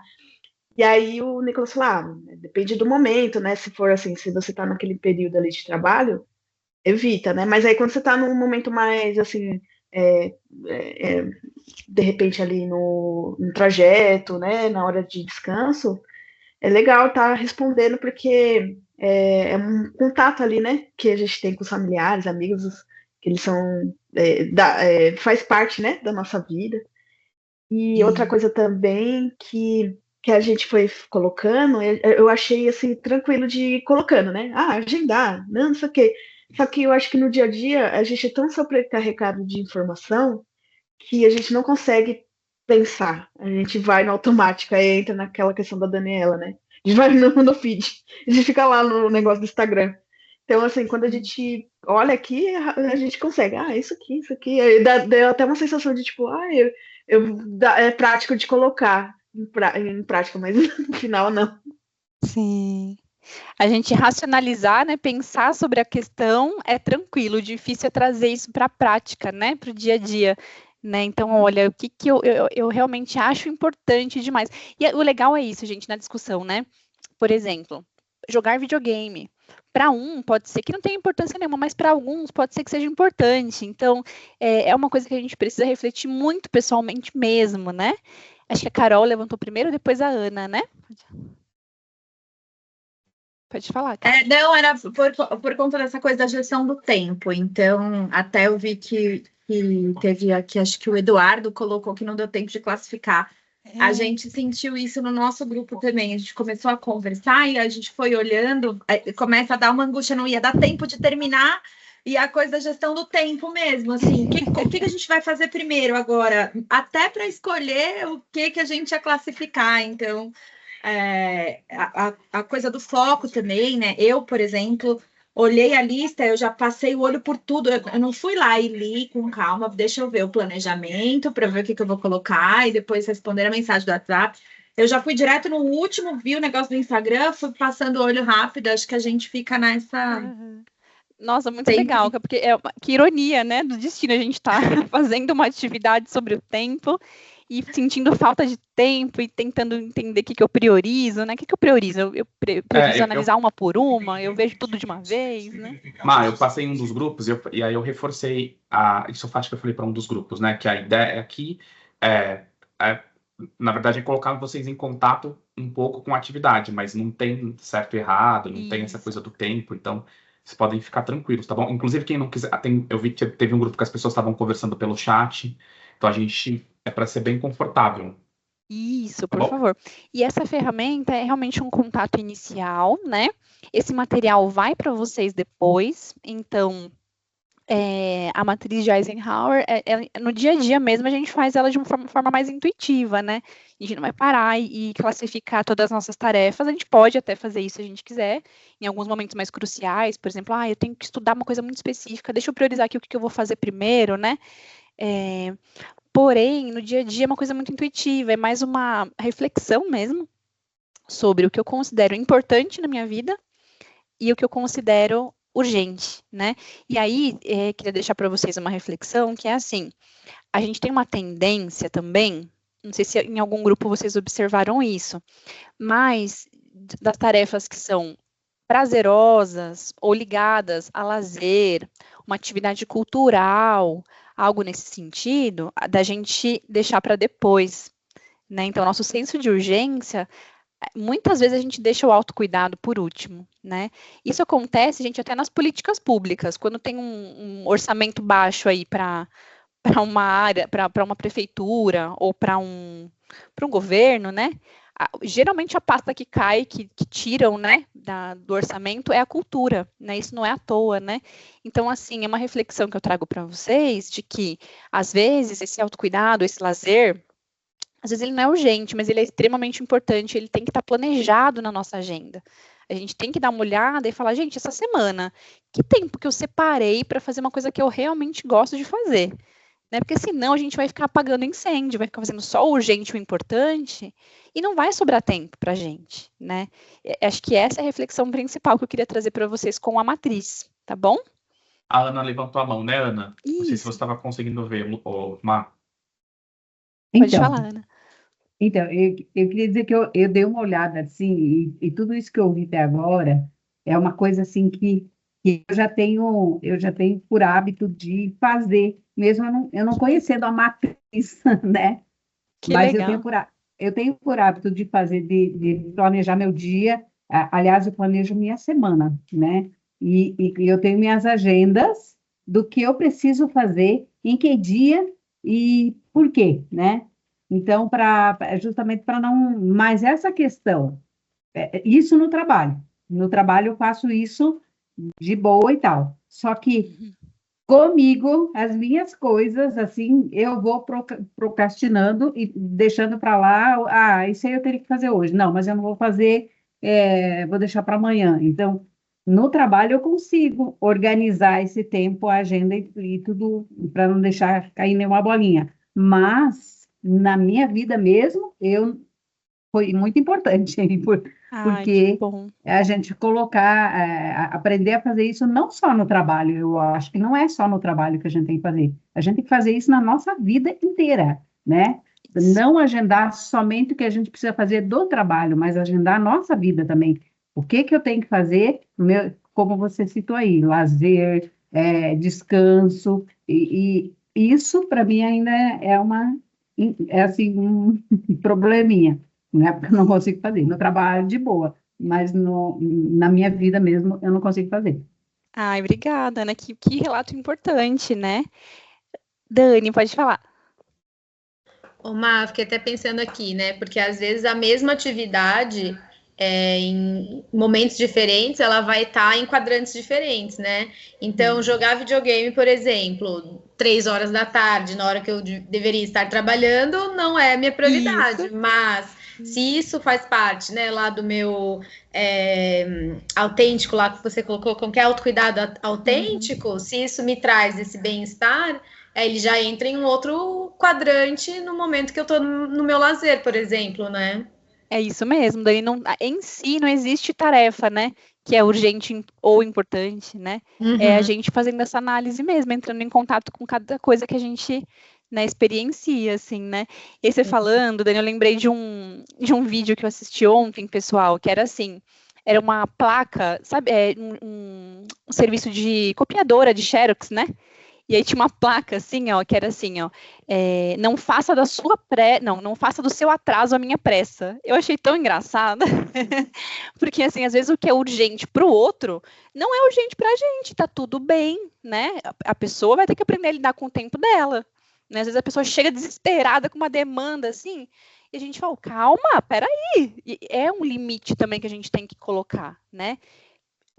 A pessoa tem o tempo dela, a formação dela, a criação dela, as experiências de vida dela, e vai ter momentos em que a gente vai precisar fazer uma pausa, né? Tem momentos que não vai dar, que a gente vai precisar mesmo acelerar, mas assim, a gente tem essa comunicação, os tempos, assim, eles, né, um tempo é diferente do outro, né? Não tem um tempo igual para todo mundo, né? Essa frase é maravilhosa, a gente adotem para a vida. É um lema importante. Pode fazer pergunta difícil? Ai, meu Deus, pode. Estou pensando aqui. Pela forma como você está colocando, acho que não é a coisa em si, né? Sempre você tem que fazer essa análise do contexto e tal. Porque isso é uma frase bastante comum, inclusive no meio empreendedor. Pode acontecer de a pessoa ter prazer, então, essa coisa do tempo livre dela ser no trabalho? Pode acontecer, pode acontecer. Às vezes, isso a gente ouve muito de mulheres, né? Às vezes uma mulher que está vivenciando uma sobrecarga, às vezes doméstica, por exemplo, né? Pode acontecer, ela fala assim, nossa, gente, eu, na verdade, trabalho mais em casa, meu descanso, meu trabalho. Né? Então, faz assim, sentido, né? depende muito mesmo, né, da realidade de cada um, né? Ou do quanto aquela pessoa aprendeu que a identidade dela é só o trabalho. Sabe aquela coisa assim de perguntar para você, me fala quem que é o David? O que a gente fala primeiro, né? A gente fala, eu sou a Marina. O que eu falo primeiro? Eu falo, eu sou, no caso hoje, por exemplo, eu já trazendo a minha formação, né? Mas como é que é no dia a dia, né? A primeira coisa que a gente pensa sobre a gente mesmo é o nosso trabalho? Ou a gente pensa a gente em outras dimensões, né? Eu sou mãe, sou amiga, sou esposa, sou mulher, sou atleta, eu não, no caso, mas pode ser que alguém seja. Sou tantas coisas, né? Mas pode ser que tenham pessoas que a identidade delas está muito mesmo relacionadas ao trabalho por completo, né? Pode acontecer sim. Bom, Edmilson, a Carol está perguntando, que está comentando aqui, né? Que repara também isso com a filha, que as crianças têm outro tempo e às vezes me pego acelerando ela para ir logo. É isso mesmo, né? As crianças, elas apontam isso pra gente o tempo inteiro, que a gente tá, né, no outro ritmo. E o quanto é importante, né, deixar elas, né, conseguirem, para desenvolver autonomia, né, é muito importante que elas tenham esse momento, né, do tempo delas, assim, de amarrar o cadarço, aquela cena clássica, né, a demora para amarrar o cadarço. Se não tiver a demora, não tem desenvolvimento, né? Então, né, não deixa que eu faça, então, né? A impressão que dá é que elas estão mais no aqui e agora, né? A gente, Isso. com a Maria, teve uma situação a gente, todo dia no prédio da Mori, nunca reparou que tinha uma parte que era vermelha. Tipo, uma parte gigantesca que era vermelha. E ela foi contar para minha mãe, para a avó dela, tipo, ó, papai, o prédio que o papai trabalha é vermelho. E a gente falou, nossa, mas vermelho? Aí hoje eu cheguei e reparei, tem um negócio vermelho gigantesco. Porque a gente está sempre na correria, sempre entrando, não sei o que, é muita informação, aí passa despercebido. A criança está no aqui e agora, né? Elas conseguem se apropriar mais do espaço, enfim. Elas são filósofas, né? Elas estão sempre, né, pensando o mundo, né? Total. Edmilson trouxe aqui, que a gente tem uma cultura longe da importância naquilo em que seja prioridade de fato. É isso, né? A gente se desconectou disso, né? Dessa escuta atenta da gente mesmo, né? Então a gente não sabe de pronto dizer aquilo que é prioridade pra gente ou que é importante, né? E essa reflexão é muitíssimo importante. É isso mesmo. Pessoal, acho que a gente poderia discutir muito tempo sobre isso, mas eu queria a gente já passar para a prática 2, tá bom? A prática 2, ela não vai envolver grupos e discussão, vai ser uma análise mais reflexiva mesmo, tá? Trouxe aqui para vocês, mas eu gostaria também de que tivesse troca, como a gente está tendo. Para lidar com a procrastinação, né? Primeiro passo nesse exercício, dessa segunda prática, vai ser a gente reconhecer um padrão, né? Então, eu vou falar para vocês os padrões aqui.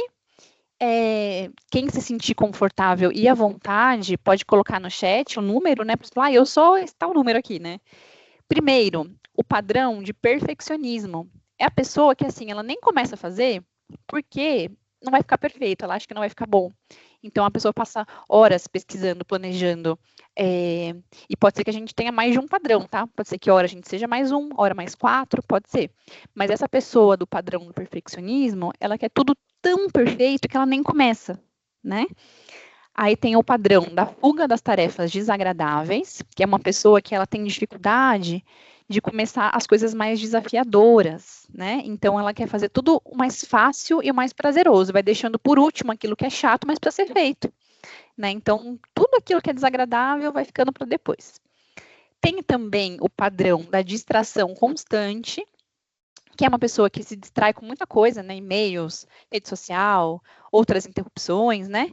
E aí é uma questão de falta de foco mesmo. Aí tem o padrão da falta de motivação, que é uma pessoa que tem tarefas para fazer, mas ela se sente sem energia, ela se sente assim, não encontrando, né, nenhum tipo de realmente de sentido para começar a fazer aquilo, né? E o último, que eu acho que é um dos mais comuns, que é o padrão do vai dar tempo. Então a pessoa sabe que ela vai conseguir entregar num prazo apertado. Então, assim, ela tem, às vezes, um mês para fazer a coisa.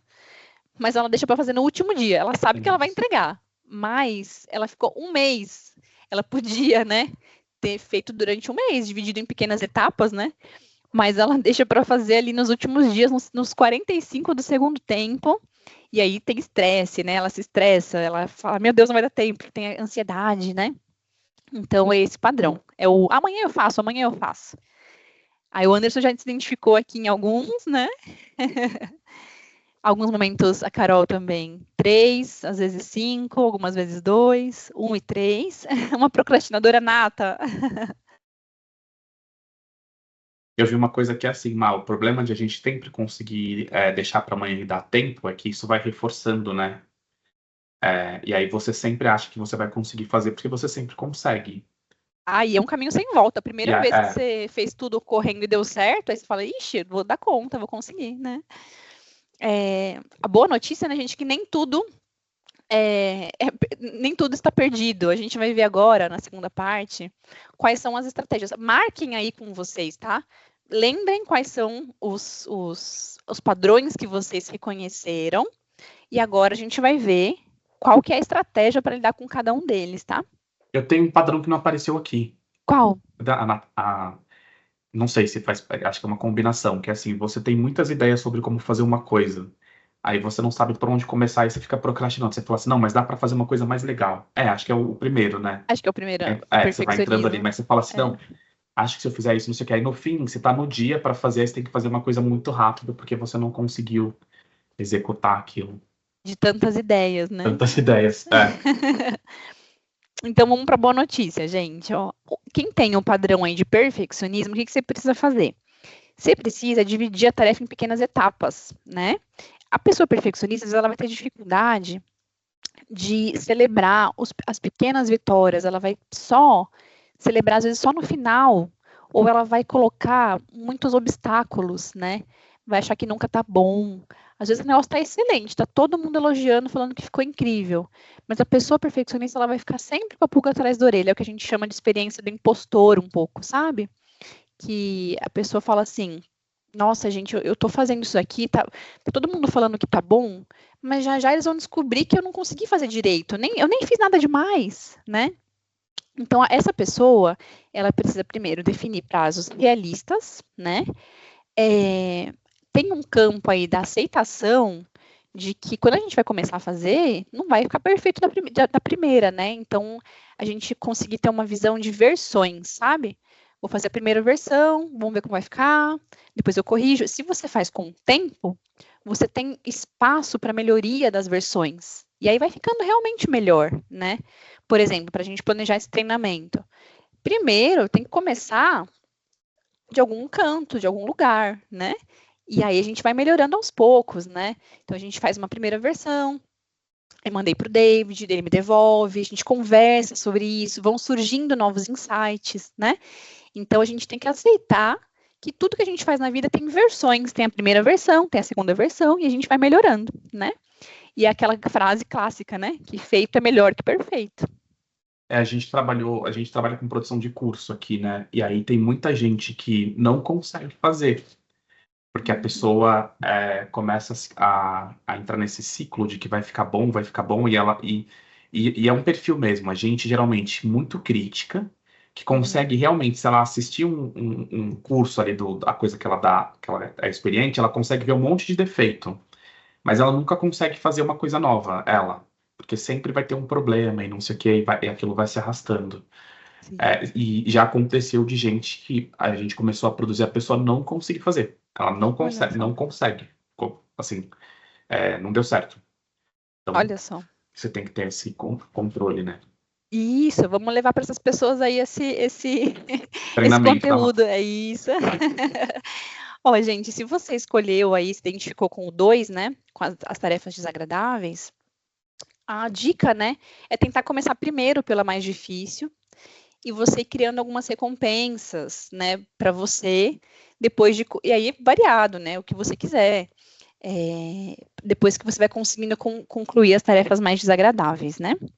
Isso a gente trabalha muito com estudantes, especialmente de ensino superior, né, porque são muitas demandas, né, e às vezes eu trabalhei no Instituto de Física na USP, né, então a gente tinha matérias que eram muito complexas, cálculo, por exemplo, né, e quanto mais você vai deixando o mais difícil por último, mais você se enrola nessa própria armadilha que você criou, né, então comece pelo mais difícil, porque aí você vai ter tempo de pedir ajuda se for necessário, de pesquisar melhor algum ponto, né?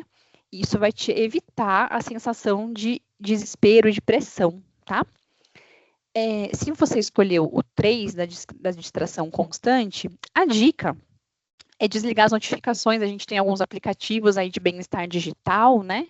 De controle de tempo, bloqueio de sites. Usa tudo isso, gente. Usa a tecnologia a seu favor, né? E cria um ambiente de trabalho também organizado, limpo, né? Tudo que você precisa ao seu alcance, né? Senão é isso, senão você vai sentar e vai falar, nossa, peraí, que eu preciso buscar um negócio ali. Aí você sai, aí no meio do caminho que você foi buscar um negócio, você já, né, pensou em outra coisa. Essa coisa do hábito, ela é tão forte dentro da gente. Eu tinha um hábito de ficar com a aba aberta de site de notícia, tipo G1, Olha, UOL, que sim. às vezes você nem tá lendo, você tá fazendo alguma coisa, você vai lá e abre o G1, assim, muito aleatoriamente. E você só percebe quando você está nesses bloqueadores. Igual a Má falou, hoje eu tenho um bloqueador. Quando eu comecei a usar isso aí, eu percebi a quantidade de vezes, você não faz ideia do quanto de vezes a gente para. Porque aí você vai Nossa, parar e vai ver, aí dá um bloqueado.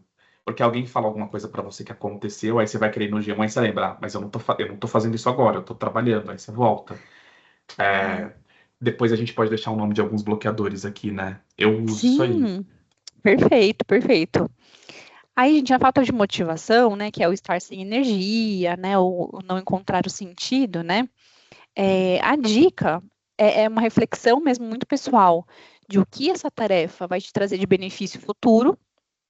Então, projeta mesmo a longo prazo, isso que você precisa fazer, né, vai te trazer que tipo de benefício? Às vezes traz muitos benefícios, né, então a gente precisa ter essa visão mais ampla. E às vezes, gente, essa pessoa que está aí com a falta de motivação, às vezes é uma questão de saúde física, né, de ajuste de sono, inclusive, né, de questões de vitaminas mesmo, né, de hormônios, enfim, tem muitas coisas que a gente precisa investigar, né. A gente fala, né, que a gente não pode psicologizar tudo, né. Às vezes é uma questão física, né, a gente precisa olhar isso também, né. E o último é a questão do vai dar tempo, né, então é a ideia de que você definir mais prazos específicos. Tem uma dica muito legal, que é de você compartilhar algum objetivo com um colega seu, algum amigo, porque isso vai aumentando a responsabilidade. Se você compartilha publicamente com alguém, essa pessoa vai te perguntar depois, ela vai acompanhar o seu progresso nas tarefas, né? Então, compartilha com alguém, que é uma coisa legal, que isso ajuda você a ter mais responsabilidade. E, na questão do vai dar tempo, de deixar para amanhã, é esse lembrete, né? Que o amanhã, ele não vai chegar nunca se você não começar hoje, né? Então, divide, né? Em pequenas etapas e vai fazendo uma etapa por vez, tarefa por tarefa. Não deixa tudo para a última hora, não. David, pode falar. Não, você falou da coisa do corpo, eu acho extremamente. Eu até levantei a mão porque eu acho que é isso, mas essa coisa de você olhar a coisa mais uma perspectiva integral. Eu acho que eu vinha num ritmo, falando, tá todo mundo falando das experiências pessoais, né? Mas de fazer muitas atividades e achar que você, sabe, a turma do 5 AM Club, tipo o pessoal que acorda às 5 da manhã e não sei o quê. E você acha que isso é otimizar, mas e aí não é um discurso coach nem de psicólogo, é verdade, não adianta você fazer isso. A melhor coisa para você não ter sono é realmente dormir. Eu comecei a perceber na questão da produtividade mesmo, a questão o quanto sono, eu comecei a monitorar essa coisa do sono. Ele interfere na sua capacidade de fazer boas entregas, ou de fazer coisas, inclusive, mais rápido. Então, hoje eu tenho priorizado bastante. Acho que tem pessoas que são sensíveis à coisa da alimentação, ou do lazer e tal. Eu sou muito sensível a essa coisa do sono. Eu já sei que se eu não dormir, não vai adiantar. Então, já esse autoconhecimento também é bem importante, né? De você se Com conhecer certeza. e saber como é que você é com sono, como é que você é sem sono. Então, eu já sei, tipo, eu preciso dormir, porque se eu não dormir, nem adianta eu forçar a barra, assim, porque não vai dar certo. Ó, Joelson. Perfeito, David. Joelson, pode falar.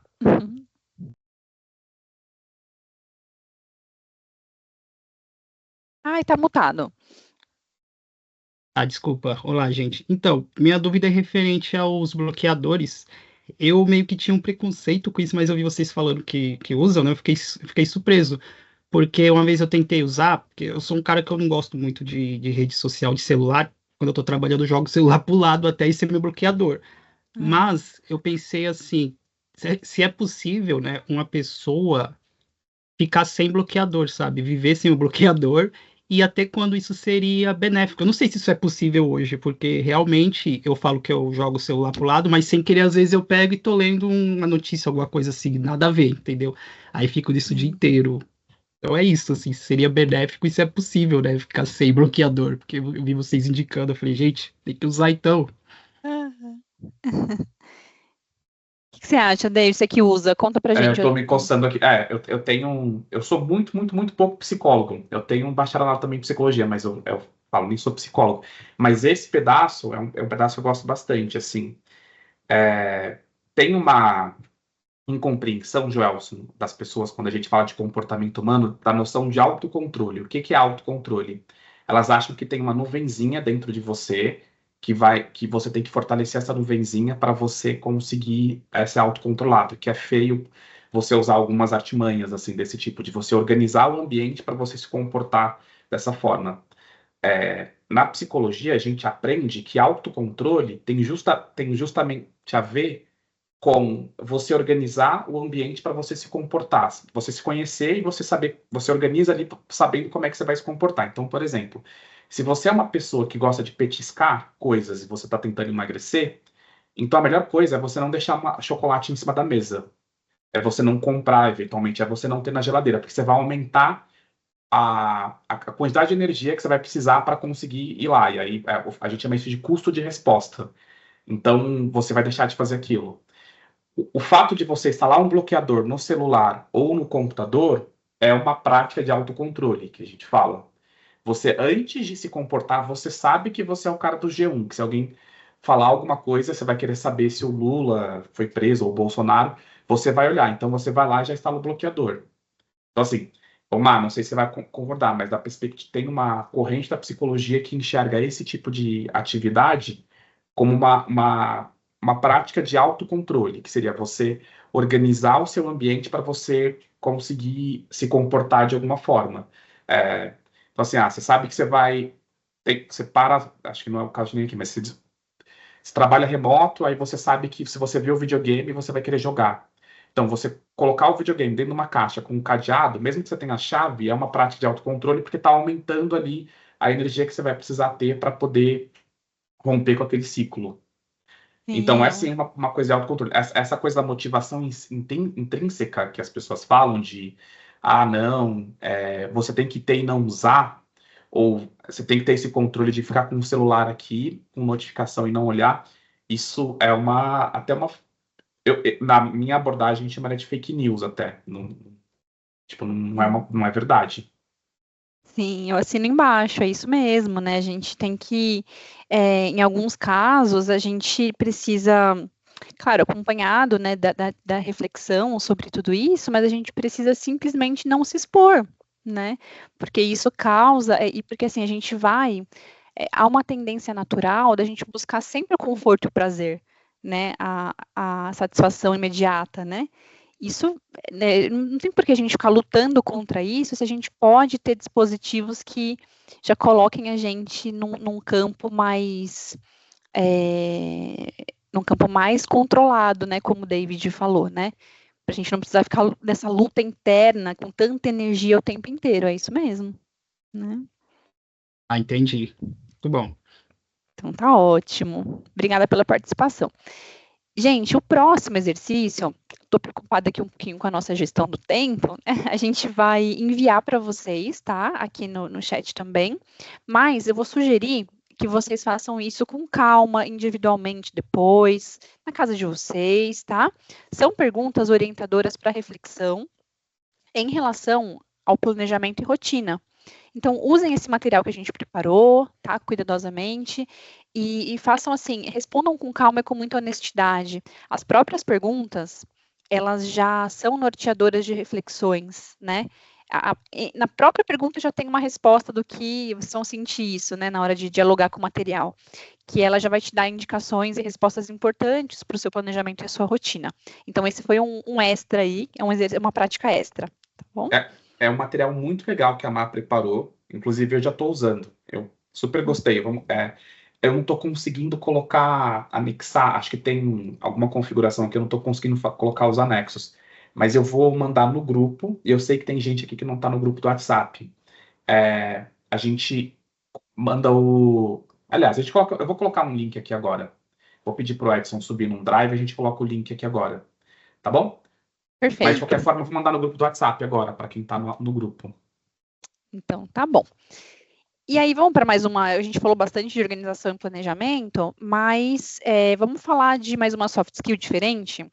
E essa, gente, gera várias questões de saúde mental. Por quê? Quando a gente fala de comunicação assertiva, Quando a gente se comunica bem, a gente elimina uma série de conflitos interpessoais, né? A questão do conflito interpessoal, ela é uma das principais questões geradoras de sofrimento, de adoecimento nos ambientes de trabalho, né?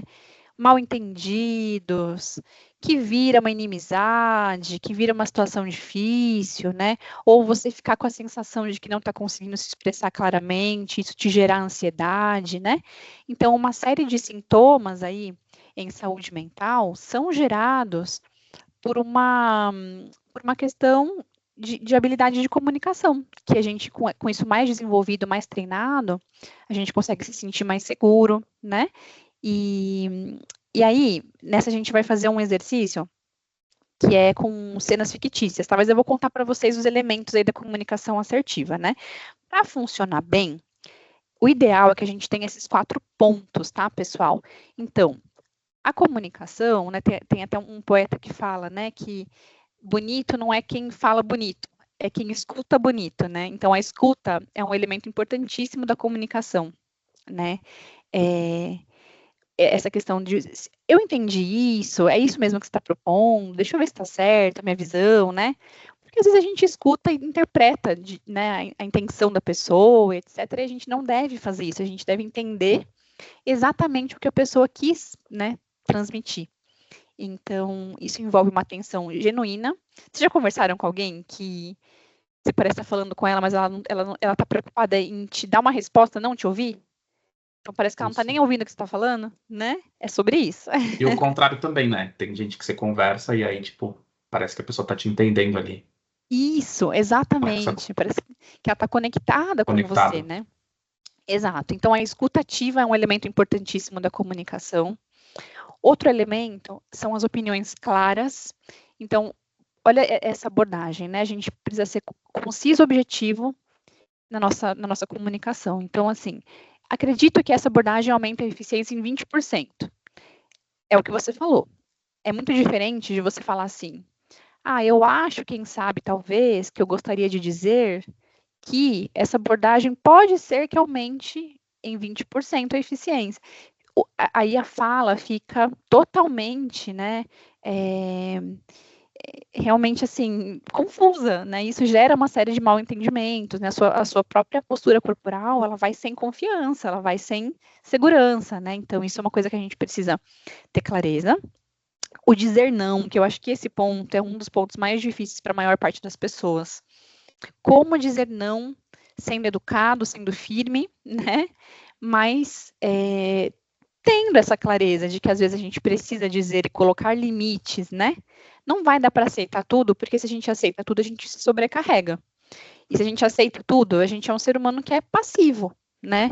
E a gente não veio para o mundo para ser passivo, a gente veio para ser protagonista, né? Na nossa história, na nossa própria história. Então, é preciso dizer não. E você pode fazer isso sendo firme e sendo educado ao mesmo tempo. Sendo gentil, né?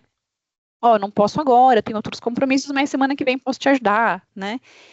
Não existe só o sim e o não, né? Existe o não, mas que tenha aí indicações, caminhos para uma possibilidade futura, enfim. E essa dica também aqui, por último, é muito importante, que é usar a primeira pessoa. Que é assim, é você dizer, eu me sinto desvalorizado quando as minhas ideias não são consideradas. É muito diferente de você dizer, você me desvaloriza o tempo inteiro.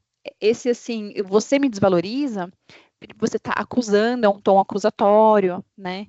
Você está colocando um muro, né, na frente da pessoa.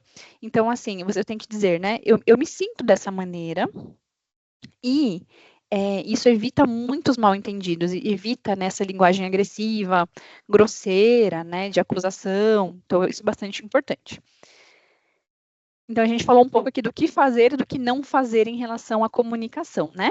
E eu queria apresentar para vocês alguns casos fictícios, né, de situações, como vocês fariam, né? A gente não vai fazer no grupo, por conta do tempo, mas pode chegar lá na cena 1 e 2, David, depois desse. Mais um, isso.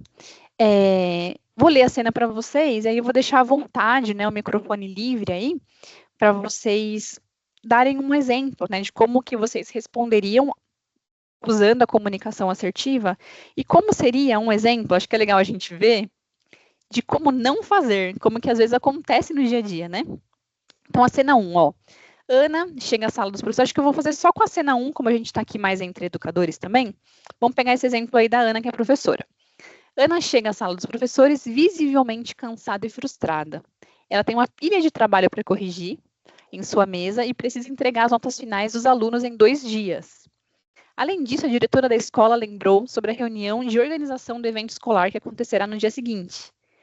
Ana se sente sobrecarregada com a quantidade de tarefas e urgência dos prazos, e ela está começando a sentir sintomas de estresse, como dores de cabeça e dificuldade para dormir. Ela precisa comunicar a sua situação à coordenadora pedagógica, que é responsável por organizar a distribuição de tarefas entre os professores. Então, ela tem que comunicar o que está acontecendo com ela, que ela está sobrecarregada, com muitas tarefas, com prazos apertados, e ela está se sentindo muito estressada por isso. Como que seria um jeito, alguém né, dá um exemplo aí de como seria usar uma comunicação assertiva nesse caso? Nessa situação de trabalho. Alguém tem uma ideia? Pode falar, Brenda. Eu acho que é ela colocar para a diretora exatamente tudo que ela tem para fazer. Cada atividade, cada tarefa e o prazo de cada coisa. E aí até ver com a diretora assim, como que ela pode, no tempo que ela tem, dar conta. Acho que seria de mostrar mesmo, fazer um quadro assim, mostrando cada atividade e cada prazo de entrega. Legal, isso seria uma comunicação clara, né, e concisa e objetiva, que é um dos pontos da comunicação assertiva, perfeito. Alguém tem alguma, ou a Brenda também, um exemplo de como não fazer, de como não seria assertivo nesse caso? Ou por um ponto de vista mais passivo, ou por um ponto de vista mais agressivo?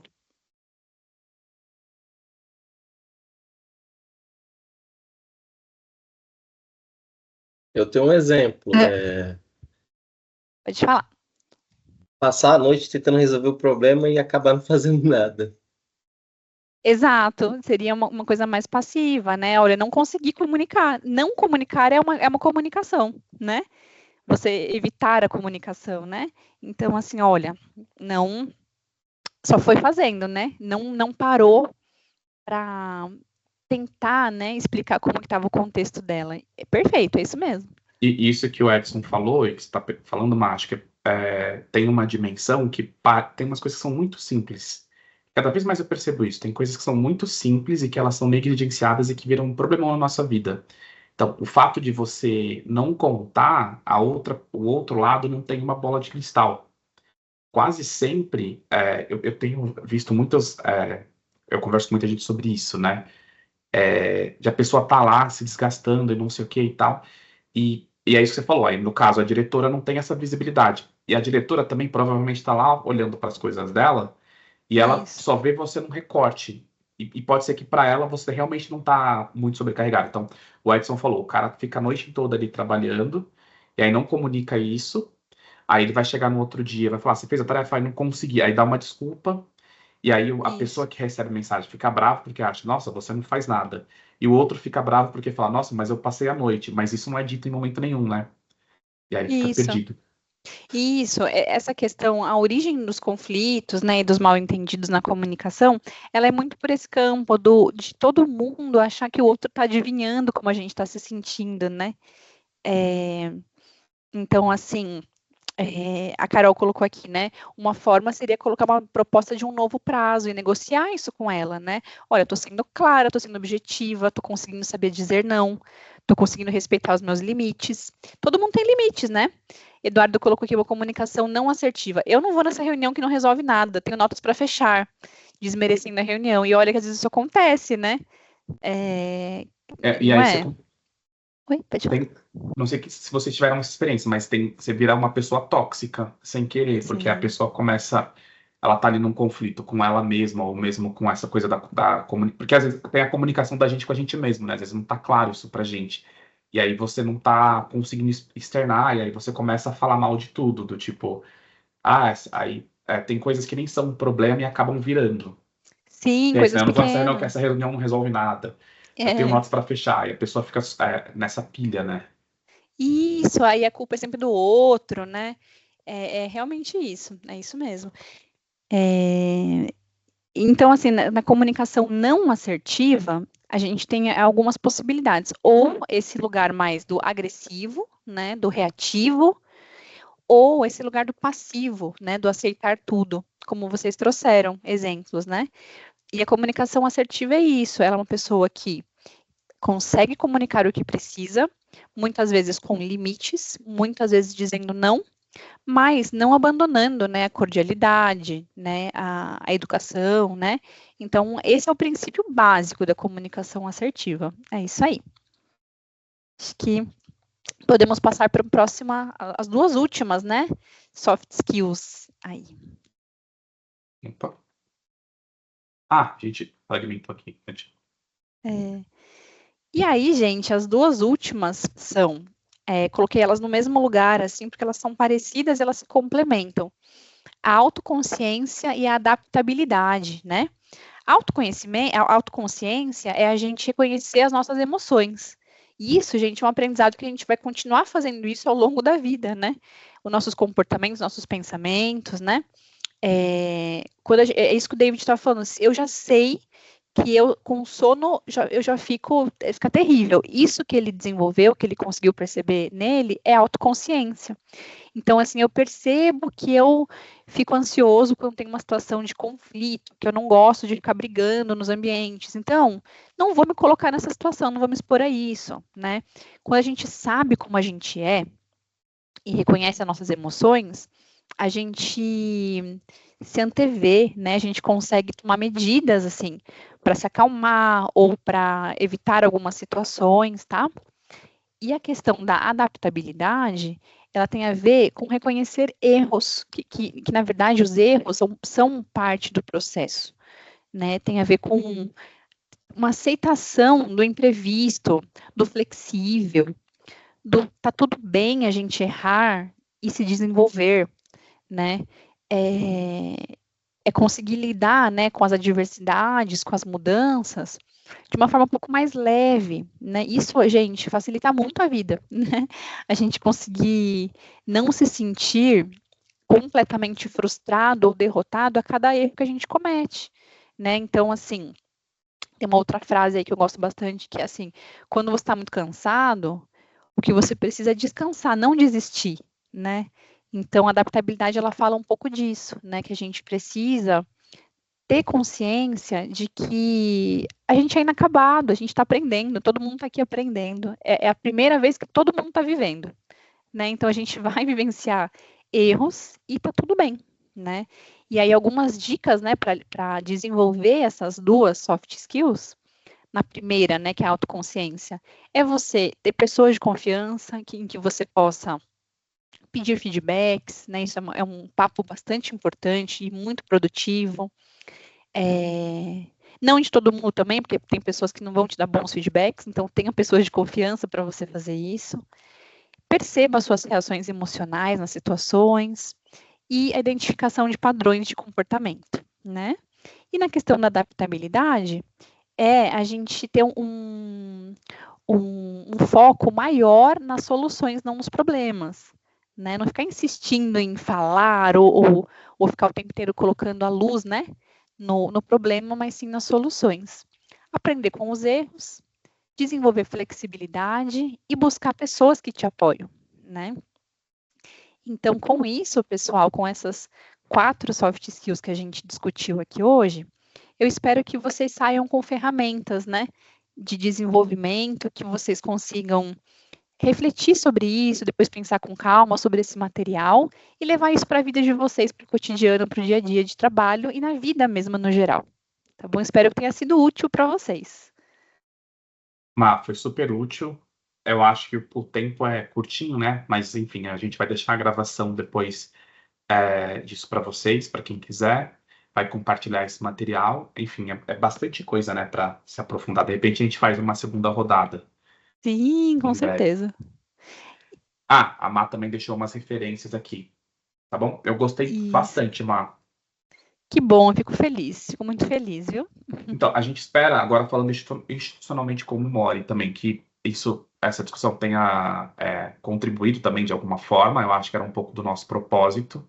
A gente tem uma conexão com essa causa, a gente acredita, inclusive no nosso contexto, em que a forma como as pessoas se sentem impactam na forma como elas aprendem. Então, é uma causa que a gente tem levado bem a fundo, assim, tá no nosso DNA enquanto instituição. E, enfim, Mar, gostei bastante. Obrigado. Vou deixar só uma última coisa aqui, porque senão o pessoal vai sair correndo. Certificação, quem precisar, ou quem não precisar, mas que puder mandar uma avaliação, tem esse QR Code, é só vocês apontarem aí. Eu vou colocar o link aqui no chat. Mas aí, enfim, vai ter um formuláriozinho com 4 ou 5 questões que vocês vão ter que responder lá.